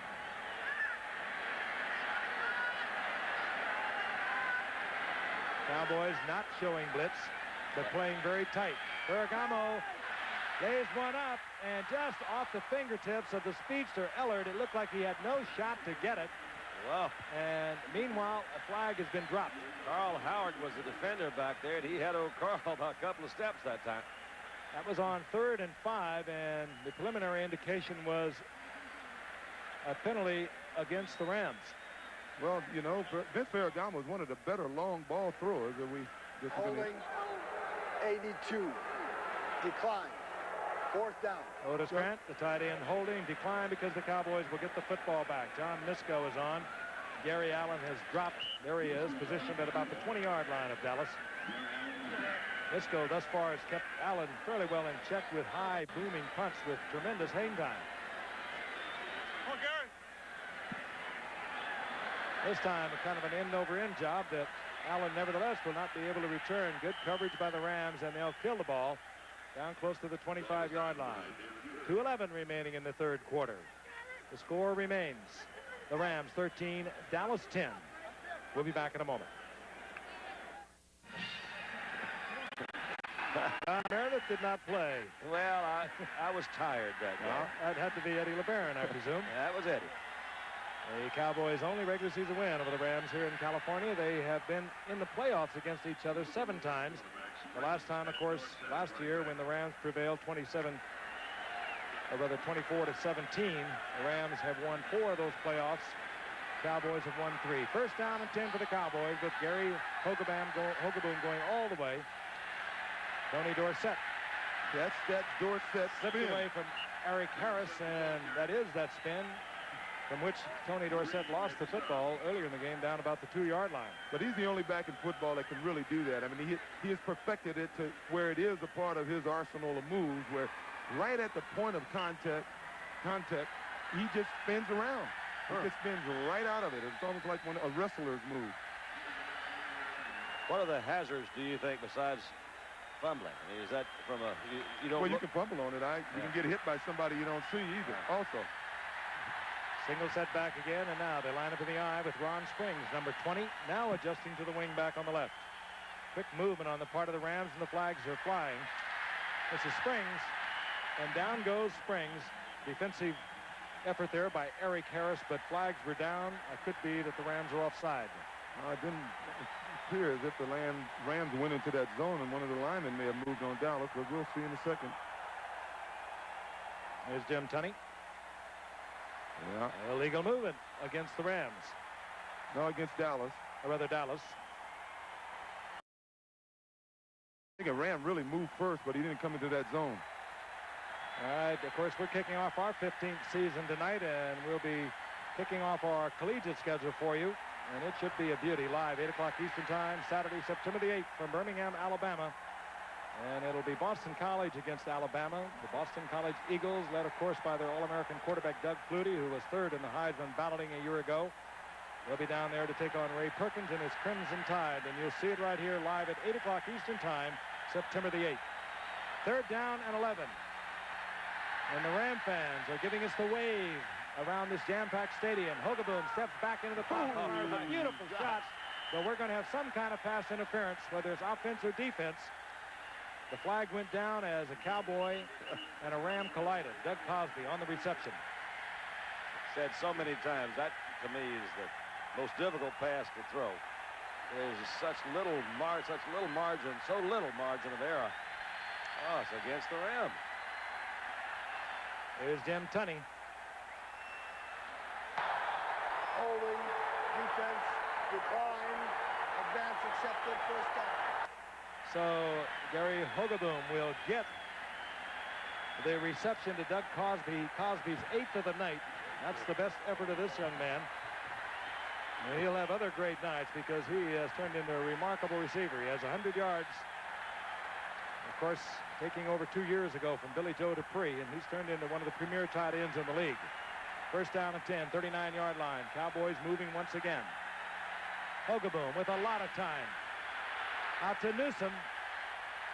They had him covered. We're all over him. Leroy Irvin was right with Newsom. Hogaboom wanted to go downfield, and finally, with all the time he had, finally had to check it off. And there will be a gain of only a couple.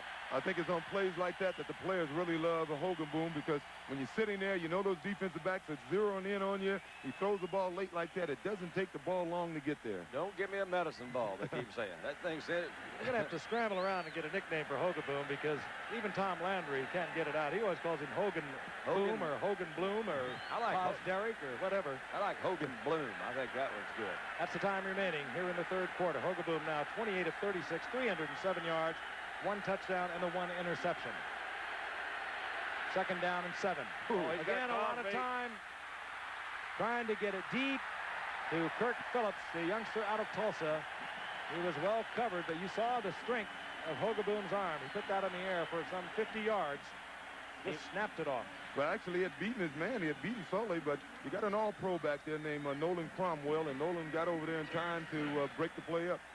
He also had Doug Cosby open over on the outside. That's one of those situations where you go back and you say, I'm going to really air this one out, and you don't check everybody out. That might have been his first receiver, but Cosby was really open. Well, you said he's in love with his arm, and I guess he wanted the fans to be in love with that arm. I say you Sure, can. everybody in Dallas are already. Yeah, you can fall in love with the arm.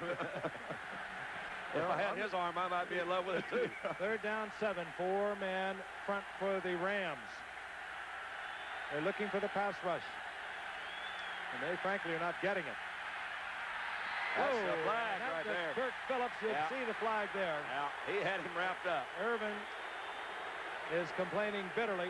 But Irvin did the wrong thing there because I think the initial contact was by Phillips, but Irvin kept his hands on him. Phillips ran right into him, then Irvin kept his hands on him. And that's where I think he got penalized. Pass interference, defense, number 47, first down. I'll tell you something, that was another great shot. Hogaboom almost caught this ball for Kirk Phillips. He put it right on the numbers. Phillips so stunned to see it there. Yeah, and you saw the obvious holding on the part of Irvin.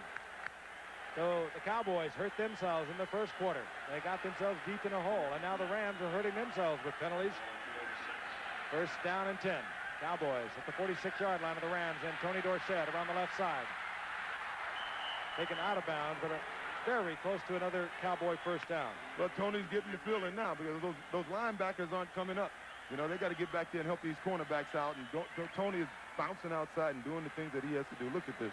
Unofficially, O.J., this man right here has just replaced Joe Perry as the 7th leading rusher in the history of the NFL. How about that? Joe the Jet. I grew up watching him and Hugh McElhaney. He's our stadium. A 1,600-yard season for Tony Dorsett this year, and he's done that once before in his career with Dallas. We put him over the 10,000-yard mark. Those are the remaining seconds here in the third quarter. Second down and inches. Dorsett, he has the first down, and he coughs the ball up. It's loose. I'll be darned. Andrews has it. 3 fumbles in a night. It happens. Look at Hogaboom going over and saying he was down, he was down. Tony Dorsett coughs it up, and the Rams dodge another bullet as the third quarter expires. And this man, George Andrews, is playing a great football game tonight for the Rams. This is a good little run by Tony. Tony's got the feeling, and I think he's trying to make up for those earlier fumbles. And often when you do that, you get in more trouble. And he certainly wasn't down on the ground. His momentum may have stopped, but he wasn't on the ground. And there is Andrews. He has been everywhere tonight. We're watching another exclusive of ABC Sports. That is the end of the third quarter. The score of the Rams, 13, Dallas 10. And we'll return for the fourth quarter after this from our local stations. The season opener for the Rams and the Dallas Cowboys has not been a cosmetic beauty. We have had 7 turnovers. The Cowboys have turned it over 5 times now. 3 fumbles by Dorsett. But depends on your perspective. It also has been a very hard-hitting game. Some of the great players in the game being held in check tonight. First down and 10 for the Rams following the Dorsett fumble. We begin the fourth quarter. Ferragamo working underneath to Dickerson, and Dickerson tripped up by Mike Hagman. Gain of maybe a yard. It'll be second down and 9. Well, I think the Rams are going to have to start throwing to David Hill, their tight end. I've noticed on a few plays he's been open, and on that play he could have hooked up in the middle. He would have been open. He kept running. He was still open, and the Rams are trying to throw underneath the defense. I'm surprised at that because John Robinson indicated to us that he was going to put the ball in the air and throw it deep. Second down, long 8. They have marked it at the 27-yard line. All 23 points scored tonight with the Rams on top. 13-10 have resulted from turnovers. Flag is down as Ed Jones slips off the back of Eric Dickerson, and Dickerson ambles up over the 30, close to the 36-yard line for a gain of 5, but a flag is down at the line of scrimmage.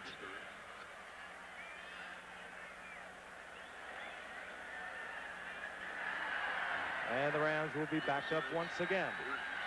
Tony Hill, we told you earlier that the report was that he had a separated shoulder. How severe? I don't know. I would think if it was very severe, he would not be back out on the playing field. You also, Frank, there's been some discussion that because Drew Pearson has retired, Billy Joe Dupree's gone, that, hey, they're going to go out and get some more receivers. They traded, of course, Butch Johnson for Mike Renfro, who we haven't seen much of tonight. But this might force them into another move. Where do we go find a receiver this late in the game? Mike Renfro, of course, has been battling his own nagging injuries. They have had a good performance out of Donnelly tonight, who had not seen much action prior to this season. Second down, 13. Ferragamo fires one right into the arms of Hagman. Hagman almost had to intercept that in self-defense. Ferragamo is having a horrible night. He's missed 3 guys open for touchdowns and thrown a couple of interceptions, and both times he looked like he threw it right to the defender. This case, he looks like he's throwing it directly to the defender. He's trying to go to the tight end. It was deflected just a little bit. He threw it to the wrong side of his receiver. See if we can't pick up a little bit of a deflection there. Could have been Ed Jones. He usually gets a paw on something. I think he has the receivers mixed up now. I think he was expecting, you were calling for the tight end, but it looked to me that he was expecting David maybe to bounce to the outside. Cowboys first down and 10. They trail by 3. They have the ball near the Rams' 27-yard line. Hogeboom back once again, and he gets the blitz. Beautiful. Steps away from it. A good move. Hogeboom throwing into a crowd in the end zone, but well out of reach of either the defenders or his receivers. Mike Hagman has been a starter since replacing Thomas Henderson back in 1979. Quiet, but very exact. He would, number one, you got two receivers that are right there at the same place, so somebody did something wrong. Well, there's that infield also. Donnelly just fell on the dirt. Football is not meant to be played on dirt. Grass, mud, but not dirt. Okay. Second down and 10. The ball inside the Rams' 27-yard line. Newsom split out to the left. I'll remind you again, Newsom, a fine receiver. Hogeboom had to throw that one away as he is nailed back near midfield, and an official went down with him, Jack Youngblood, all over Hogeboom. He could not hold it any longer, and he very wisely dumped it off. Take a look at the halftime stats. Those were the numbers going into the third quarter. Let's take a look at what happened during the third quarter. And what we have had happen are a lot of turnovers. But Dallas pulling up a lot of yardage, 368 to 148. And nevertheless, they trail by 3 points.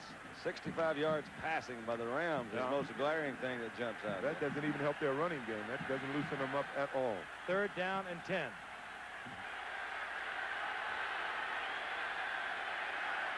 From the eye, both backs kept in. The blitz was on. They picked up. Flag is down, and we could get a holding call against Dallas. Anytime the quarterback on a blitz has to hold that ball that long, that's usually your call. Those linemen can only sustain that block for so long, and then they go to the grabs. Well, what the Rams are doing, if we were to call. Holding, 61, decline, fourth down.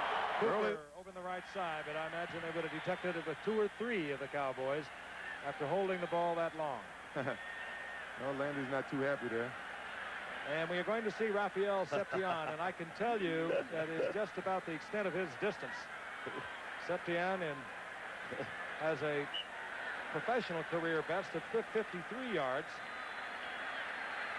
Septian, who actually started his career with the Los Angeles Rams back in '77, has gone to the Cowboys and first he turned into one of the great kickers of all time. Hogeboom will put it down. It'll be a 52-yard attempt. That's right on the edge of his distance.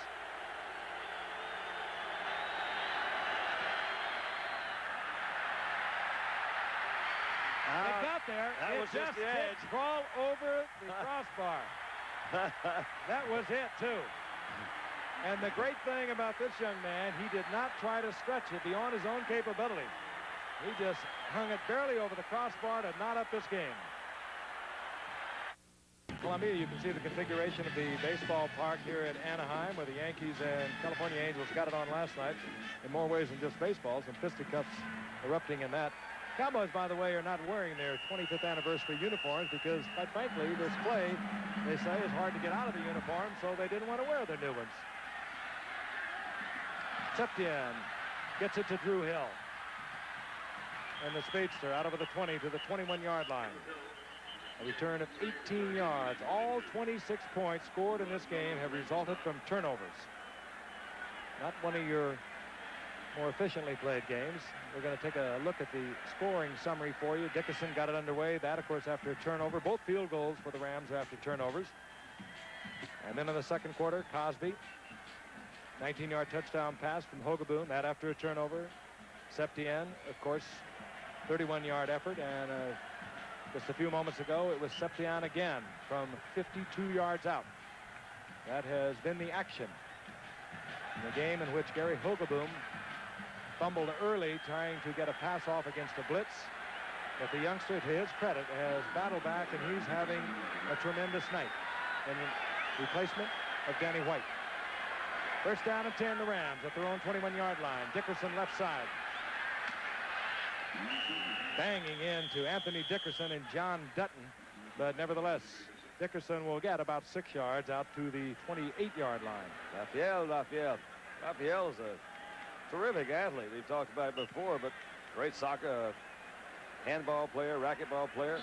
He's done 3 movies in Mexico. He's about 40 commercials he's done down there. He's big favorite in Mexico. They're paying him in dollars or pesos. Well, I didn't ask him that. Dickerson now 90 yards on the night on 15 tough attempts. Second down and 4. Ferragamo looks it over. Dickerson again. He has the first down and out of bounds at the 35-yard line. In the fourth quarter with 12:48 remaining, and we're tied at 13. Well, I know what John Robinson is thinking about. He's going to his #1 guy, Eric Dickerson.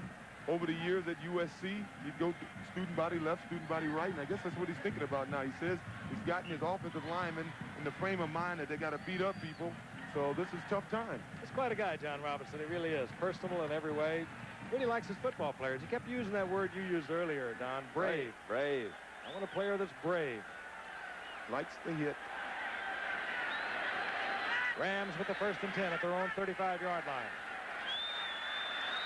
Ferragamo gets away from Dutton, but then down he goes, and it is Big Ed Jones. But it was the pressure of John Dutton that got the sack. At that time, the Cowboy defensive secondary had his boys pretty well covered down there. He only had 2 of them really out. So he was trying to go deep that time. That was the old long ball call. They had something going there, though, on the runs, and they go back to one time to throw deep, and they lose about 10. And now Ferragamo has got himself in a second down and about 18. He's having a tough night, and you better believe that this is one of the downs that historically the Cowboys like to come with the blitz. They'll bring everybody on second and long. Whether or not they do, we'll see, but this is one where Tom Landry always likes to come with the blitz. And they're right up there peaking right now, but they drop out of it. Dickerson left side, hit by Randy White first. Randy White. You know, Randy came back. We haven't said much about it, but he spent a lot of time fishing. And Tom Landry, we thought, has a difficulty on occasions pronouncing words properly. He said the reason why Randy came back, he got tired of attacking fish. He could buy his own lake now because he was holding out for something like $1.2 million. His agent, of course, Howard Schlecher. They finally came to terms last week with an estimation of about $700,000 a year. And Dickerson has recorded another 100-yard night, but I can tell you they have been tough yards against a very powerful Dallas defense tonight. 3rd and 15 from the shotgun. Lots of time for Ferragamo. Into the crowd, and that one almost picked off twice. It's a good thing they don't have a quarterback controversy here in L.A. because they'd be calling for the backup right now. Their backup is Jeff Kemp. I played with his father, Jack Kemp, Congressman Kemp, but look at this pass. Thurman. Into a group of people that shouldn't have never been thrown there. I'll tell you, somebody ran a wrong route there. I don't know whether it was Dickerson. I think it probably was, but Drew Hill and Dickerson should not have been 3 or 4 yards apart on any pass pattern. Fourth down, Misko will punt for the Rams, and Gary Allen has dropped for Dallas. And if all things go well for Dallas, they should have good field position following this punt. Nice turnover, though. Allen at the 30-yard line. Takes it straight up for 3 more, and the Rams will send out their defensive unit. The Cowboys in good field position. 11:19 remaining in the fourth quarter. The opening game for the Rams and the Cowboys in Los Angeles. I'm getting to the Pro Bowl in Honolulu with those numbers for Ferragamo tonight. 32%. 3 interceptions. Granted, he has had a lot of pressure, but you know, you wonder about him. In the last year in the playoffs, he was devastating against the Cowboys. And in '79, the year the Rams went to the Super Bowl, he threw 3 touchdowns against these Cowboys en route to that Super Bowl win. That, of course, a playoff win over Dallas. He's beaten them 3 out of 4 times. First and 10 Dallas, and Hogaboom lost one of his receivers. It was Cosby who lost his footing, and down he went. This telecast is presented by the authority of the National Football League. It's intended for the private use of our audience. Any rebroadcast or other use of the telecast without the expressed written consent of the National Football League is prohibited. Now, you promised me you're going to let me do that one No, of these but just weeks. listen for me for a while. I mean, you can pick up a lot of stuff if you just listen to it. You'll be ready in a few years. 33-yard line, second down and 10 for Dallas. Dallas coming off a 12-4 season, losing their last 2 games dramatically to Washington, and then being overwhelmed by San Francisco, and then being blown out by the Rams in the playoffs.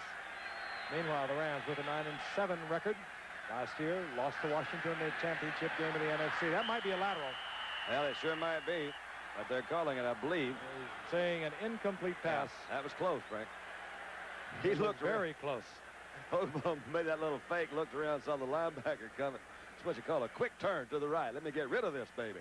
If there's any doubt at all, a back should go for it. That's right. Well, I think the ball was on him a little too quick on that play. By the time he turned around, the ball was right on top of him. The Rams have done something in the last 2 series. Earlier, they were blitzing one backer and playing various zones. Now they're blitzing just about everybody and playing a lot more man defense. Third down and 10. The Rams, of course, have lost Gary Jeter, maybe for the season, with a herniated disc, along with Jack Youngblood. He provided what pass rush the Rams have had over the last couple of years. Shotgun, third down and 10. Hogaboom in a lot of trouble. They'll blow the whistle on this one. I don't think I would think they would. Youngblood was all over Hogaboom, and he finally dinked it off to Dorsett. Well, that's twice in a row that they blitzed Eric Harris, their safety, lined up on one side, and this time he lined up on the other side, and he got there first. He didn't make the tackle, but I was a little surprised to let Hogaboom go ahead with that play. Usually when they get draped around a quarterback like that, you're going to hear a whistle. It's a good defensive effort by the Rams that time. They held it together. Ellard is dropped for the Rams, back close to his 25-yard line. Jim Miller is on to punt.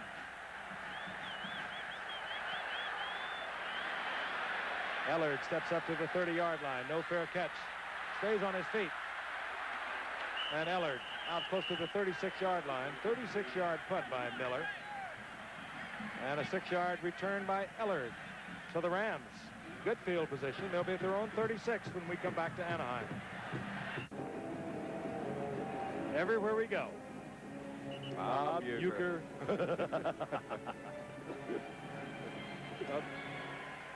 Well, the Rams take over first down and 10. The ball at their own 35-yard line. Thus far, Dickerson has been just about the extent of the Rams' offense. 125 yards of their net of 158 yards. Ferragamo, 8 of 22, 69 yards, and 3 interceptions.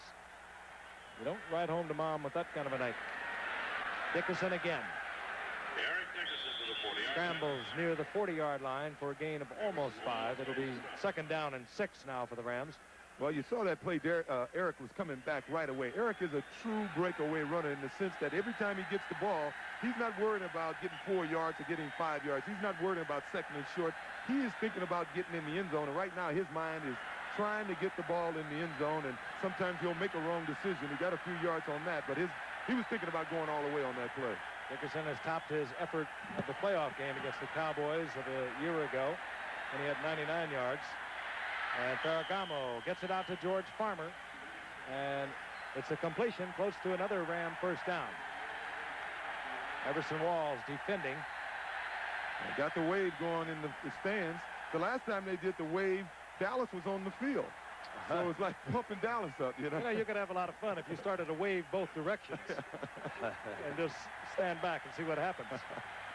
We call that a riptide. They were right on the markers, and the officials have ruled a first down. So it'll be at the 45-yard line for the Rams, first down and 10. That time Ferragamo with a good shot to Farmer for the completion and the first down.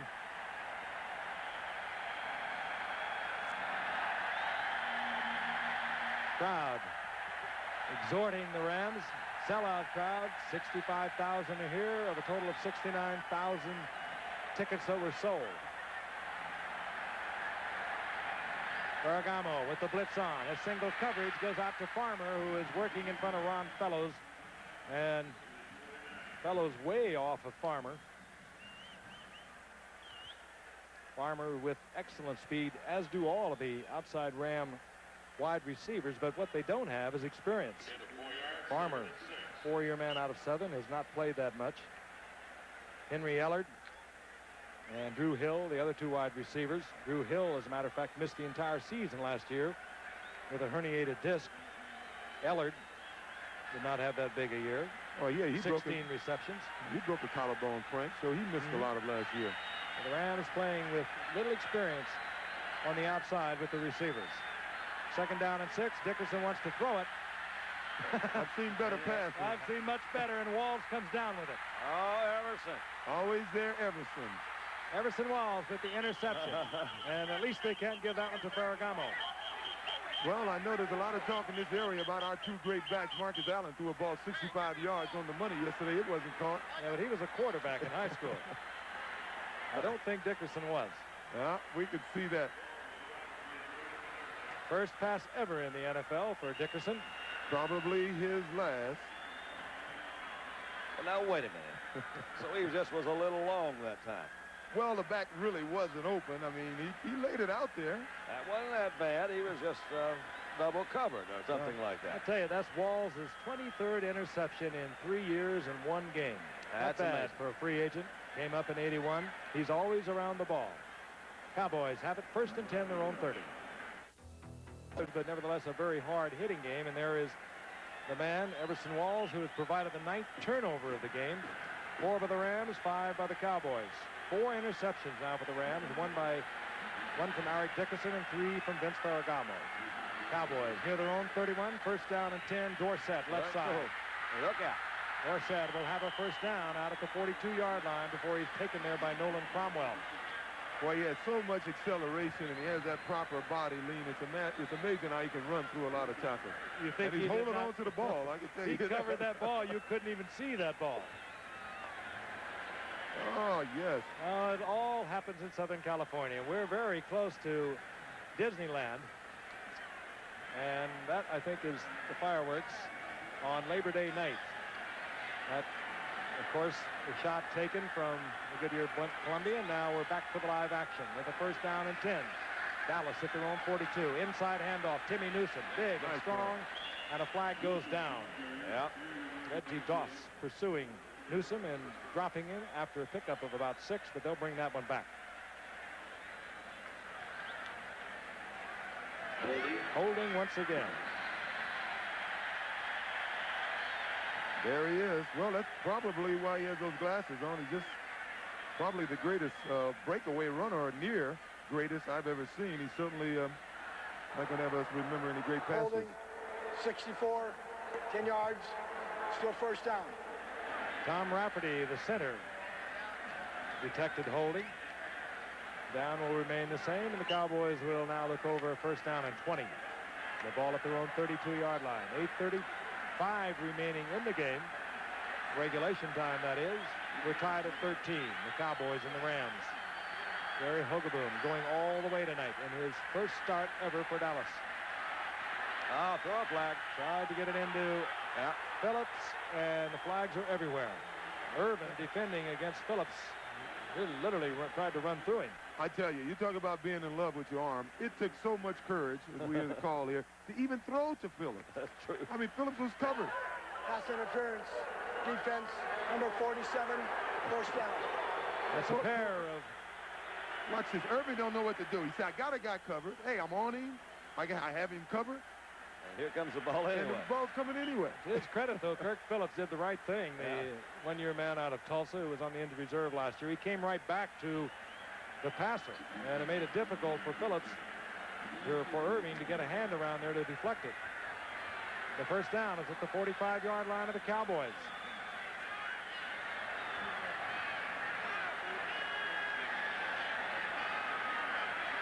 Newsom in motion. Dorsett, big opening, and Dorsett gets into Ram territory after a gain of 6. Carl Eckhorn there defensively for the Rams.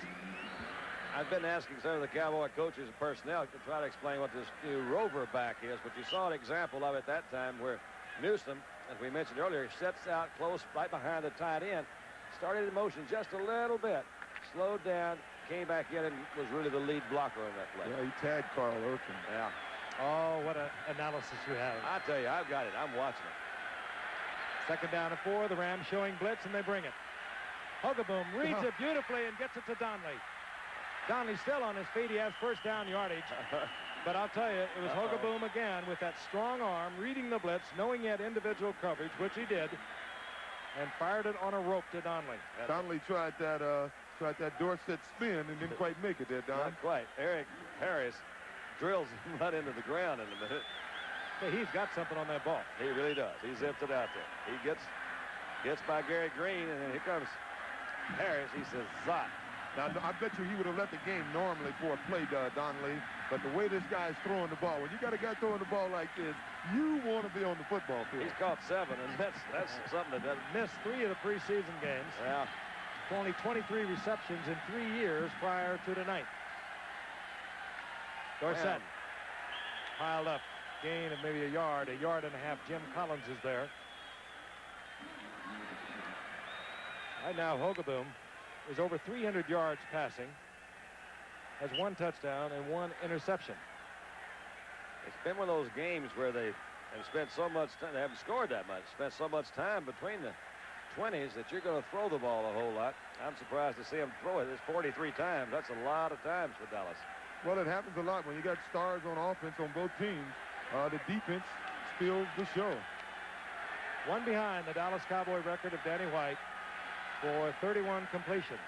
He has tied Don Meredith for 2nd all-time. Well, that ties Danny White, and it goes to Kirk Phillips, the youngster out of Tulsa, held short of the first down. Mike Renfro, by the way, is in the ball game, number 82. I don't think they wanted to use him tonight if they could have avoided it. I think the only reason they keep those records is so people like us can talk about them breaking them sometime. Oh, there's Danny. I guess Danny's feeling, well, no, Danny don't have to worry about it now. No, Danny says, no more controversy. Yeah, gosh, he just broke my record.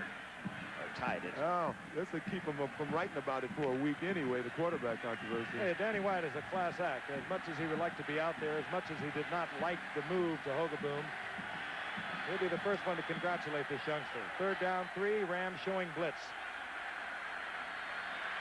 They bring it. Hogaboom reads it. Donnelly. And Donnelly inside the 25-yard line. And again, Hogaboom with a good pickup of the blitz by his offensive personnel. Very calmly waited until Donnelly uncovered and hit him. Well, I could have completed this pass, Don. I don't know. I don't think you could have, open. as a matter of fact. Oh, don't tell me that. Look at this. I could have shot put at the ball and got that wide open. Okay. Now he set his own record. You know, one of the things that made it hard, I think, for... No, it's too late. I'll get another one. The first down is inside the 25, close to the 24-yard line. 5 minutes remaining in the game. Clock moving. We're tied at 13. 330 yards thus far for Hogaboom. There it is. Dorsett inside the 20-yard line to the 19-yard line. You see that lead block again come through Timmy Newsom, or was it Springs that time? Offset of the tackle. It's really a wonderful idea for they come back in. Here's Eckert, 55, and no, actually hit a guy on the inside. He hit the middle. Wow, he did hit. I think he hit Meisner. He did. Meisner, I guess it was, yeah. Take a lot of guts at 200 and some pounds to come in there and about a 280 pounder. Yeah, but I tell you, Dorsett got 5. It'll be 2nd down and 5. The man looks on. If he wins tonight, he will move into sole possession of 2nd place as the winningest coach of all time. He's tied tonight with Curly Lambeau, 234 victories.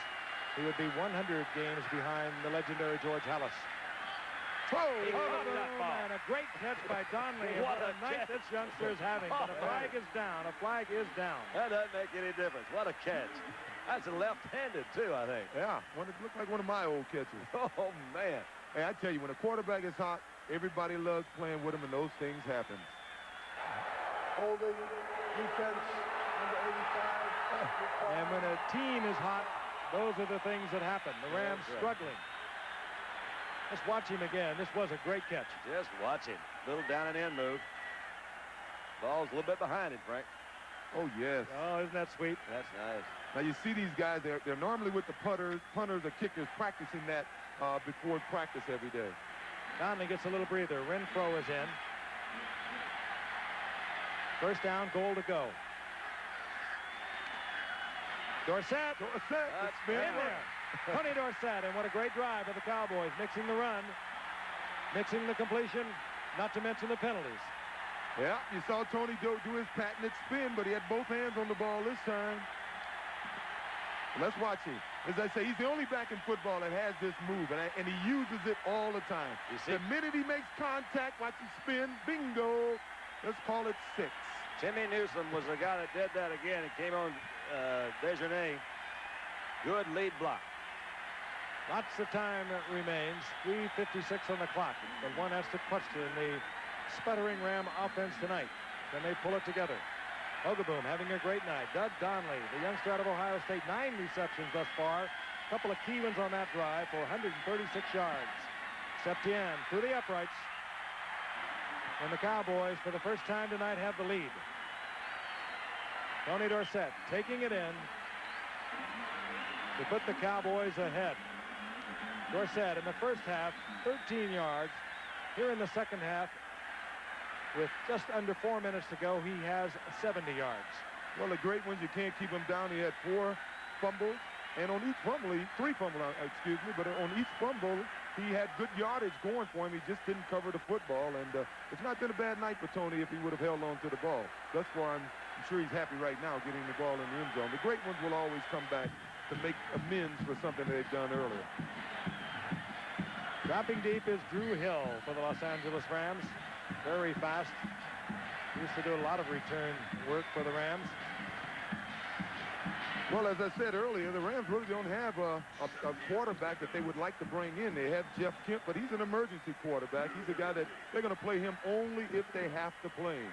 His father, by the way, is here. Congressman Jack Kemp in the audience. Been out here for the past week. He was my first quarterback when I came into the league. He was with the Giants. Started with the Giants. Did he? Yeah, they went up to Buffalo and went to San Diego. There he is. I'll tell you, Donnelly's had some night. I mentioned 9 receptions, 136 yards.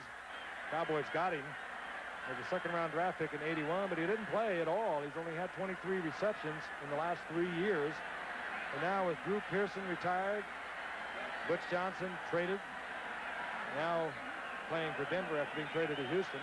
Now Tony Hill sidelined probably for at least 2 or 3 weeks with a separated shoulder. We don't know how severe that was. We're going to see a lot of Donnelly. We've seen a lot of him tonight. Drew Hill is deep. Septien to kick off.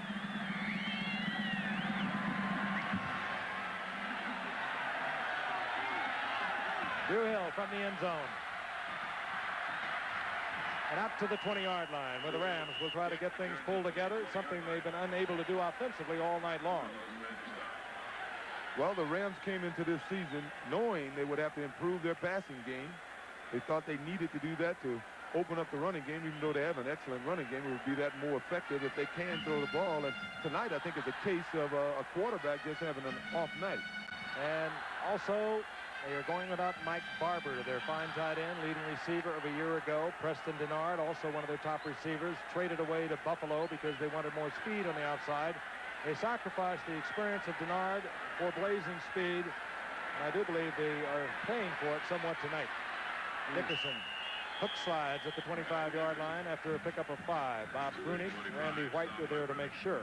Randy's done a good job because every time Eric runs to his left, he's looking to cut back. That's how you break the long ones. And on 2 occasions now in this fourth quarter, Randy White was right there when Eric cut back. Even though Eric got 5 yards on first down, so that is somewhat of an accomplishment. Meanwhile, seconds are ticking away. 3:19 and the clock is moving, remaining in the game. The Rams deep in their own territory near the 25, second down and 5. Dickerson. Lugging off tacklers. Look at him. If anyone can win a game on their own, it's this man. Is he something? I tell you, Dallas Cowboys miss this man. He can fly like Dickerson. He can stop and go like Franco Harris. He can run over you like all the great running backs, like a guy like Riggins. Look at there. He's fast, which means he can get away from the pursuit. Little stop and go right there. Watch him stop and go again. That's what Franco Harris used to do so well. And then he just breaks tackles like all your great backs. I mean, the guy got it all. Something different, isn't he? Something different indeed. 138 yards on the night. On a night when the Ram offense, other than Dickerson, is totally sputtering. He is the offense tonight. He'll get a little bit of a breather, we would suspect. Dwayne Crutchfield is in there for the Rams. Oh, boy. And Ferragamo leads him far upfield. It was Jim Jeffcoat, the defensive end, who peeled off and was covering Crutchfield. Yeah, but there was no touch on that ball. There was nothing on that ball. I mean, that ball should have been thrown a little up and over and let the backs don't catch the ball that well, swinging out of the backfield. The back should have been able to run under the ball, and he threw it on the line. Particularly when you're being covered by a defensive end, as he was. That He could really have turned that looked into funny, a big one. Jeff Coat out there behind. I wonder if he was assigned to do Yeah, that. they do that. That tight end, I mean, the defensive end drops off on the weak side, yes. certain defenses, and he's got him all the way. Second down and 10. The Rams at the 49-yard line of the Cowboys, thanks to a 26-yard amazing effort by Dickerson. Look out. Ferragamo loses the football. It's loose, and the Cowboys are crawling all over it. Jim Jeffcoat is there, but I believe they're going to say that his arm was in motion. That's what they're saying. Well, it didn't look any more in motion than Hogaboom's looked earlier in the game. Well, he caught him from the back, which always makes it look like it pops that thing back. That ruled an incomplete pass. We'll look at it again. The arm has got to be in motion, whether or not the ball is. The arm is supposed boy. to be going forward, and that arm didn't appear to be going forward. Ferragamo gets his first break of the night. He hasn't got many. Provided even fewer. Third down and 10. 49-yard line of the Cowboys. Oh, boy. From the shotgun. Uh-oh. Ferragamo fires it in. It's complete. It goes to Otis Grant, the tight end, and Otis Grant scrambles for first down yardage. Stops the clock with 2:46 at the 38-yard line. Well, a lot of quarterbacks will have off nights, and this is obviously an off night down for him. But the only pass he's been able to throw is that little sidearm corner, out pass. This guy here has had such a good one. I think, we can look at his stats too, but I think what you're saying about Vince is that we expected him to come out bombing that thing. He's known as kind of a mad bomber. That didn't work. Seemed like it kind of messed him up.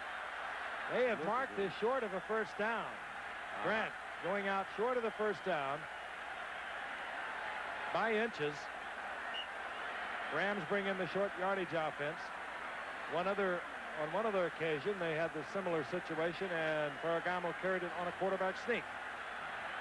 Ferragamo now 11 of 30, 90 yards, 3 interceptions. Dickerson, of course, the tailback. We'll get a long count, and we'll sweep it with Dickerson. He didn't make it, I don't And think. he is going to be close, but I think he's going to be short. Dickerson tripped up. I don't know, with sending him wide like that. He is about a yard short. I thought they'd go forward. He can at least jump over the crowd. I found it interesting that they had Eugene Lockhart lined up at middle linebacker. He has a little more range. I guess they figure he reacts a little faster. A little surprised they didn't go straight ahead. This is reverse angle, as you'll see here. And you go wide, they're pulling guards on that. Ha!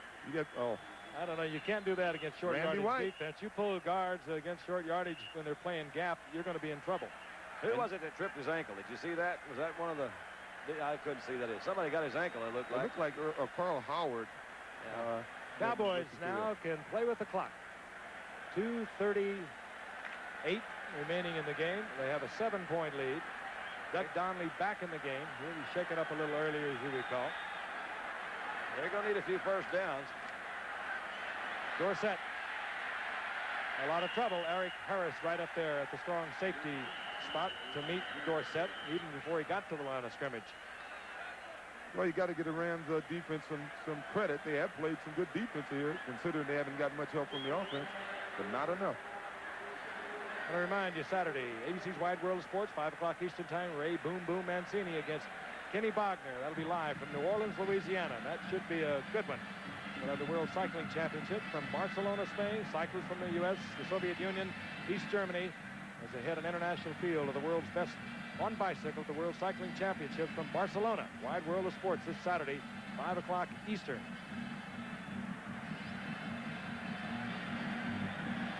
I remind all our West Coast viewers that coming up immediately following the game will be Call to Glory. One of the new hits before the season even begins, I guess. Well, it's a good apt title for Gary Hogenboom. He's got a little glory in front of him. He answered it, didn't he? Yeah, I wouldn't want to get into any kind of a quarterback controversy between those two, but I'll tell you something. This youngster has got a great career. He has got it. And Danny White, I'll tell you, he's one of the fine quarterbacks you're going to find. Maybe he'll be plying his trade somewhere else because he's not the kind of quarterback, I do believe, after being a 4-year starter, that's going to be content. He might be content this year to ride that bench. And, of course, you never know what happens with that quarterback spot. But I think Danny White should be moving on. Hogaboom on the rollout. At the 40-yard line, Wiltshire made the stop, and Hogaboom is back at Central Michigan in the old running T offense. And Tony was back there saying, don't pitch it to me. I don't want You that. started this. Tony wouldn't even look at him. There's a statistic that we have on Danny White that I think is interesting because Danny White, his career average, his teams averaged 26.8 points. Now, that's more than anybody the Cowboys have done that. So, in a way, it was not so much the offense with Danny White. Seems to me the defense. They were scoring too many points. But it always does come back to that guy this time and that position. Well, they've only scored 20 points, the Cowboys. The Rams have done a good job down near the goal line. It's been a defensive game despite all the completions. Well, Dallas's defense just hasn't been very good lately is what I've been saying. Well, they've been good today. Tall Jones has had an exceptional game. They might have scored a few more points if they hadn't turned it over 5 times. 4 fumbles, 1 interception. That's true. The Rams tried to match them the best they could. They have 4 interceptions. The Rams have always been nice. The Rams are running out of everything. They have 1 timeout remaining, and they'll have the 2-minute warning to work with. Dallas now faced with a 3rd down and 9. As long as an Eric Dickerson is on the field, it won't be over till it's over. Hogaboom. He's a lot more composed back there, even though that was incomplete. He's not shuffling those feet as he was in the first quarter. Otis Grant says, I can't get Vince to throw me one. I think I'll just catch one of his. Yeah. He must watched a youngster grow up tonight with Gary Hogaboom. He felt he's been mature for a year now. We talked to him today, and he felt he was ready last year. He felt he had won the job last year. What you have to like, though, is the adversity that he came from tonight with that fumble that set up the Rams' first touchdown. Came right back with an interception to set up a Ram field goal. Very bad field position. Jim Miller kicks away. Ellard has to step way up at the 30-yard line and is taken out of bounds at the 34. And so the Rams will have an opportunity with 2:09 remaining. They'll have the 2-minute warning to work with, and they have 1 timeout. And they're playing the tie. You don't like those. Don't like that situation. The best you can do is tie and go into overtime. But they'll take it now. Yeah, take it. Yeah. You have no choice. You got to take it. I remind you that Thursday night we'll be at the Meadowlands in New Jersey, where we'll watch the Jets and the Pittsburgh Steelers get it on. And then a week from tonight, it'll be the 49ers and the Washington Redskins. Great schedule this year. Hope you'll drop around and be with us. We have some tremendous games coming up. Dallas, by the way, will play the Giants next Sunday at the Meadowlands, and the Rams will be right here in Anaheim against Cleveland next Sunday. We'll see both the Rams and the Cowboys a pair of times on our schedule coming up. On the shotgun. Too tall. Too tall is there, and Gargamo just ducks under him. But he goes down, nevertheless, at the 28-yard line. Jim Jeffcoat was in there helping, but the pressure came from Ed Jones. Ed's had an excellent game, and he's going up against an all-pro in Jackie Slater, and Jackie just can't handle him today. Big Ed. There he is. He plays that strong side for Tom Landry. Basically, he is not the man he should be in the pass rush because he thinks run in Landry's philosophy of defense. He's over there with John Dutton. The man they like to turn loose is the weak side end, Jeffcoat, who has replaced Harvey Martin. We'll be back. Goodyear Blimp Columbia, our pilot Charlie Russell and our cameraman Archie Griffin enjoying a beautiful balmy night here in Southern California. There she is, floating around. Or there he is, take your choice. In any event, 2 minutes remain in the game. The Cowboys on top by 7 points. They lead the Rams 20-13. The Rams now faced with a second down and 15. The ball inside their own 30-yard line. From the shotgun.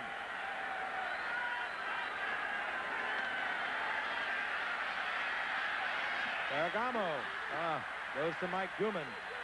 Defensive coverage provided by Clinkscale, who's had quite a night. He's had a pair of interceptions. One coming as an assist, really, with Everson Walls, who prevented a Ram touchdown with a diving deflection that Clinkscale came up with. There's Jeff Kemp, the son of Jack Kemp. There's nothing he can do there. I got to put him in the game. I don't know if that was a signal putting his hand to his nose or if he was telling Vince, you stink. All right. Oh, boy. Third down, long yardage, Rams. Turn him loose, Juice. And this one, Ferragamo had to unload, trying to get it somewhere near Otis Grant, but I think it was the Cowboys' defensive front four just laying their ears back and coming. They're not thinking run. They know the Rams have to go deep. Yeah, here he is. He would have liked to duck somewhere, but there was nowhere. Everyone was in there. Big Don Smerick is the guy. Smerick, great pass rusher. Probably could have been the starting defensive right end had they not had to use Smerick for Randy White during his holdout. Yeah. Meanwhile, Jim Jeffcoat, the #1 draft pick of a year ago from Arizona State, has worked his way into that right end spot. That has been vacated by Harvey Martin, who, by the way, is turned announcer, and we'll be hearing from him over the year. Got a penalty. Flags everywhere on 4th and long yardage. Well, you know, we said earlier that there was no quarterback controversy here because Jeff Kemp is definitely a backup. Another game like this, and I don't care what he is, there's going to be a quarterback controversy here. Why don't we start one and let's get Danny White traded out here? 6-2. 4th down. Bill Bain on the left side with a quick move.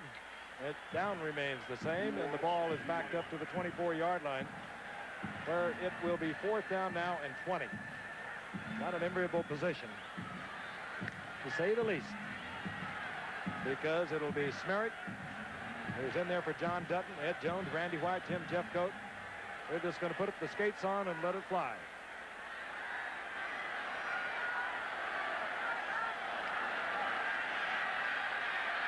Ferragamo, kickoff. This is Michael Downs. Michael says, I got one, too. Michael Downs brings it back. And I think maybe what he was concerned about was that Downs probably should have knocked it down. Tom probably not figuring that Downs would bring it back in as good a shape as he did. Had he knocked it down, the ball would have been the Cowboys at the line of scrimmage, and that's about where it is anyway. Hey, Michael, say you knocked it down. I get paid based on my statistics. Yeah. You read the back of my contract, Buster? Right. It says interception. You're not going to find anybody knocking them down back there. Yeah, hey. They don't think that way. I'm sorry, Coach. First down, Dallas. And they have this one pretty well wrapped up. Rams down to their final timeout. Gary Hogaboom has been sensational. This one he hands off to Timmy Newsom. The right side of the Rams will use their final timeout. And Tom Landry, for all appearances, will become the second winningest coach of all time with 235 victories, trailing only George Halas, who had 335. I want to remind you later tonight on Nightline with Ted Koppel. Until today, he was known as Michael Witkowski, printer. But from this day on, he'll always be known as the $40 million man. That fascinating story and Ted Koppel tonight on Nightline following the late local news. And this will also be the 19th out of 20 season openers the Cowboys have won. They're tough on opening day. All 11 of them on the road.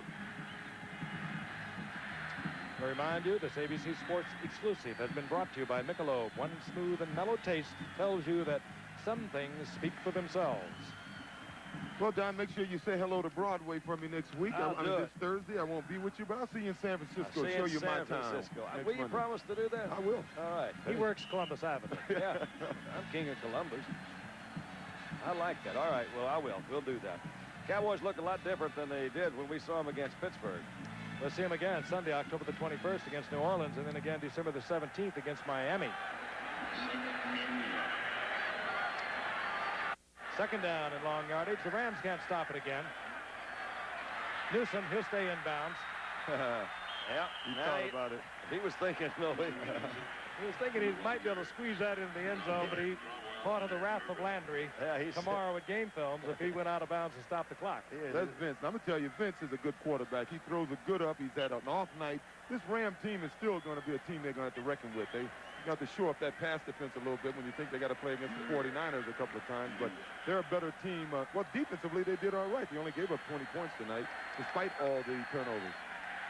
Offensively, Ferragamo's going to complete some pass. There he is. He knows he's had a bad night. I'm going to lay this one on you. The Cowboys have never lost an opener on the road. They're 11-0. Too bad they can't play all their games as openers. They'll be able to work that out. Well, I've got some stats if I can just find them around here somewhere. Tell me an Are interesting. you ready? Obviously what we're into at this moment, stats. All right, watch this. You ready? Now, a lot of coaches tell you that it doesn't make a difference who wins the opening game.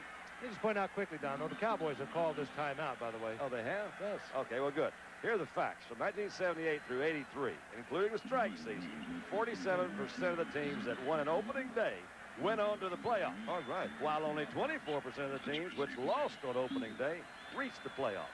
Well, I think- Furthermore, of the 36 teams which eventually reached the Super Bowl, only 4 lost on opening day, including the Redskins in '83 who lost to Dallas. Could you repeat that? No, I don't know what it means. It means you should win on opening day. Well, they don't look like they won. Now, they really thought they had it. They were very confident. We happen to be staying in the same hotel with these guys. And Hey, their division is going to be much tougher this year. Atlanta, Riggs came on really to replace William Andrews, had a 200-yard day against New Orleans. New Orleans, we know, is going to be tough. The Rams have got a very tough division in the Western Division of the NFC as Timmy Newsom that did it. works on some more seconds, picks up the first down in the process. Well, once again, I think if you really look at this game, the Rams' offensive line played well. The defensive line played well. They didn't get to the quarterback as much as they should have. They didn't put enough pressure without blitzing. They just had a quarterback who had an off night tonight. And I thank our stats, graphics, and research man, Steve Hurt. He digs all that stuff out that Don was letting you have a while ago. That's right. He is amazing. He is Our amazing. statistician, Joe Cox, and our spotter, Steve Bazika from the Hall of Fame town, Canton, Ohio. And Johnny Robinson will lose his opener. He's going to win a lot of games, however. Fine young second-year coach. Tom Landry gives Robinson a wave. And Tom Landry has won his 235th career football game. We'll be back.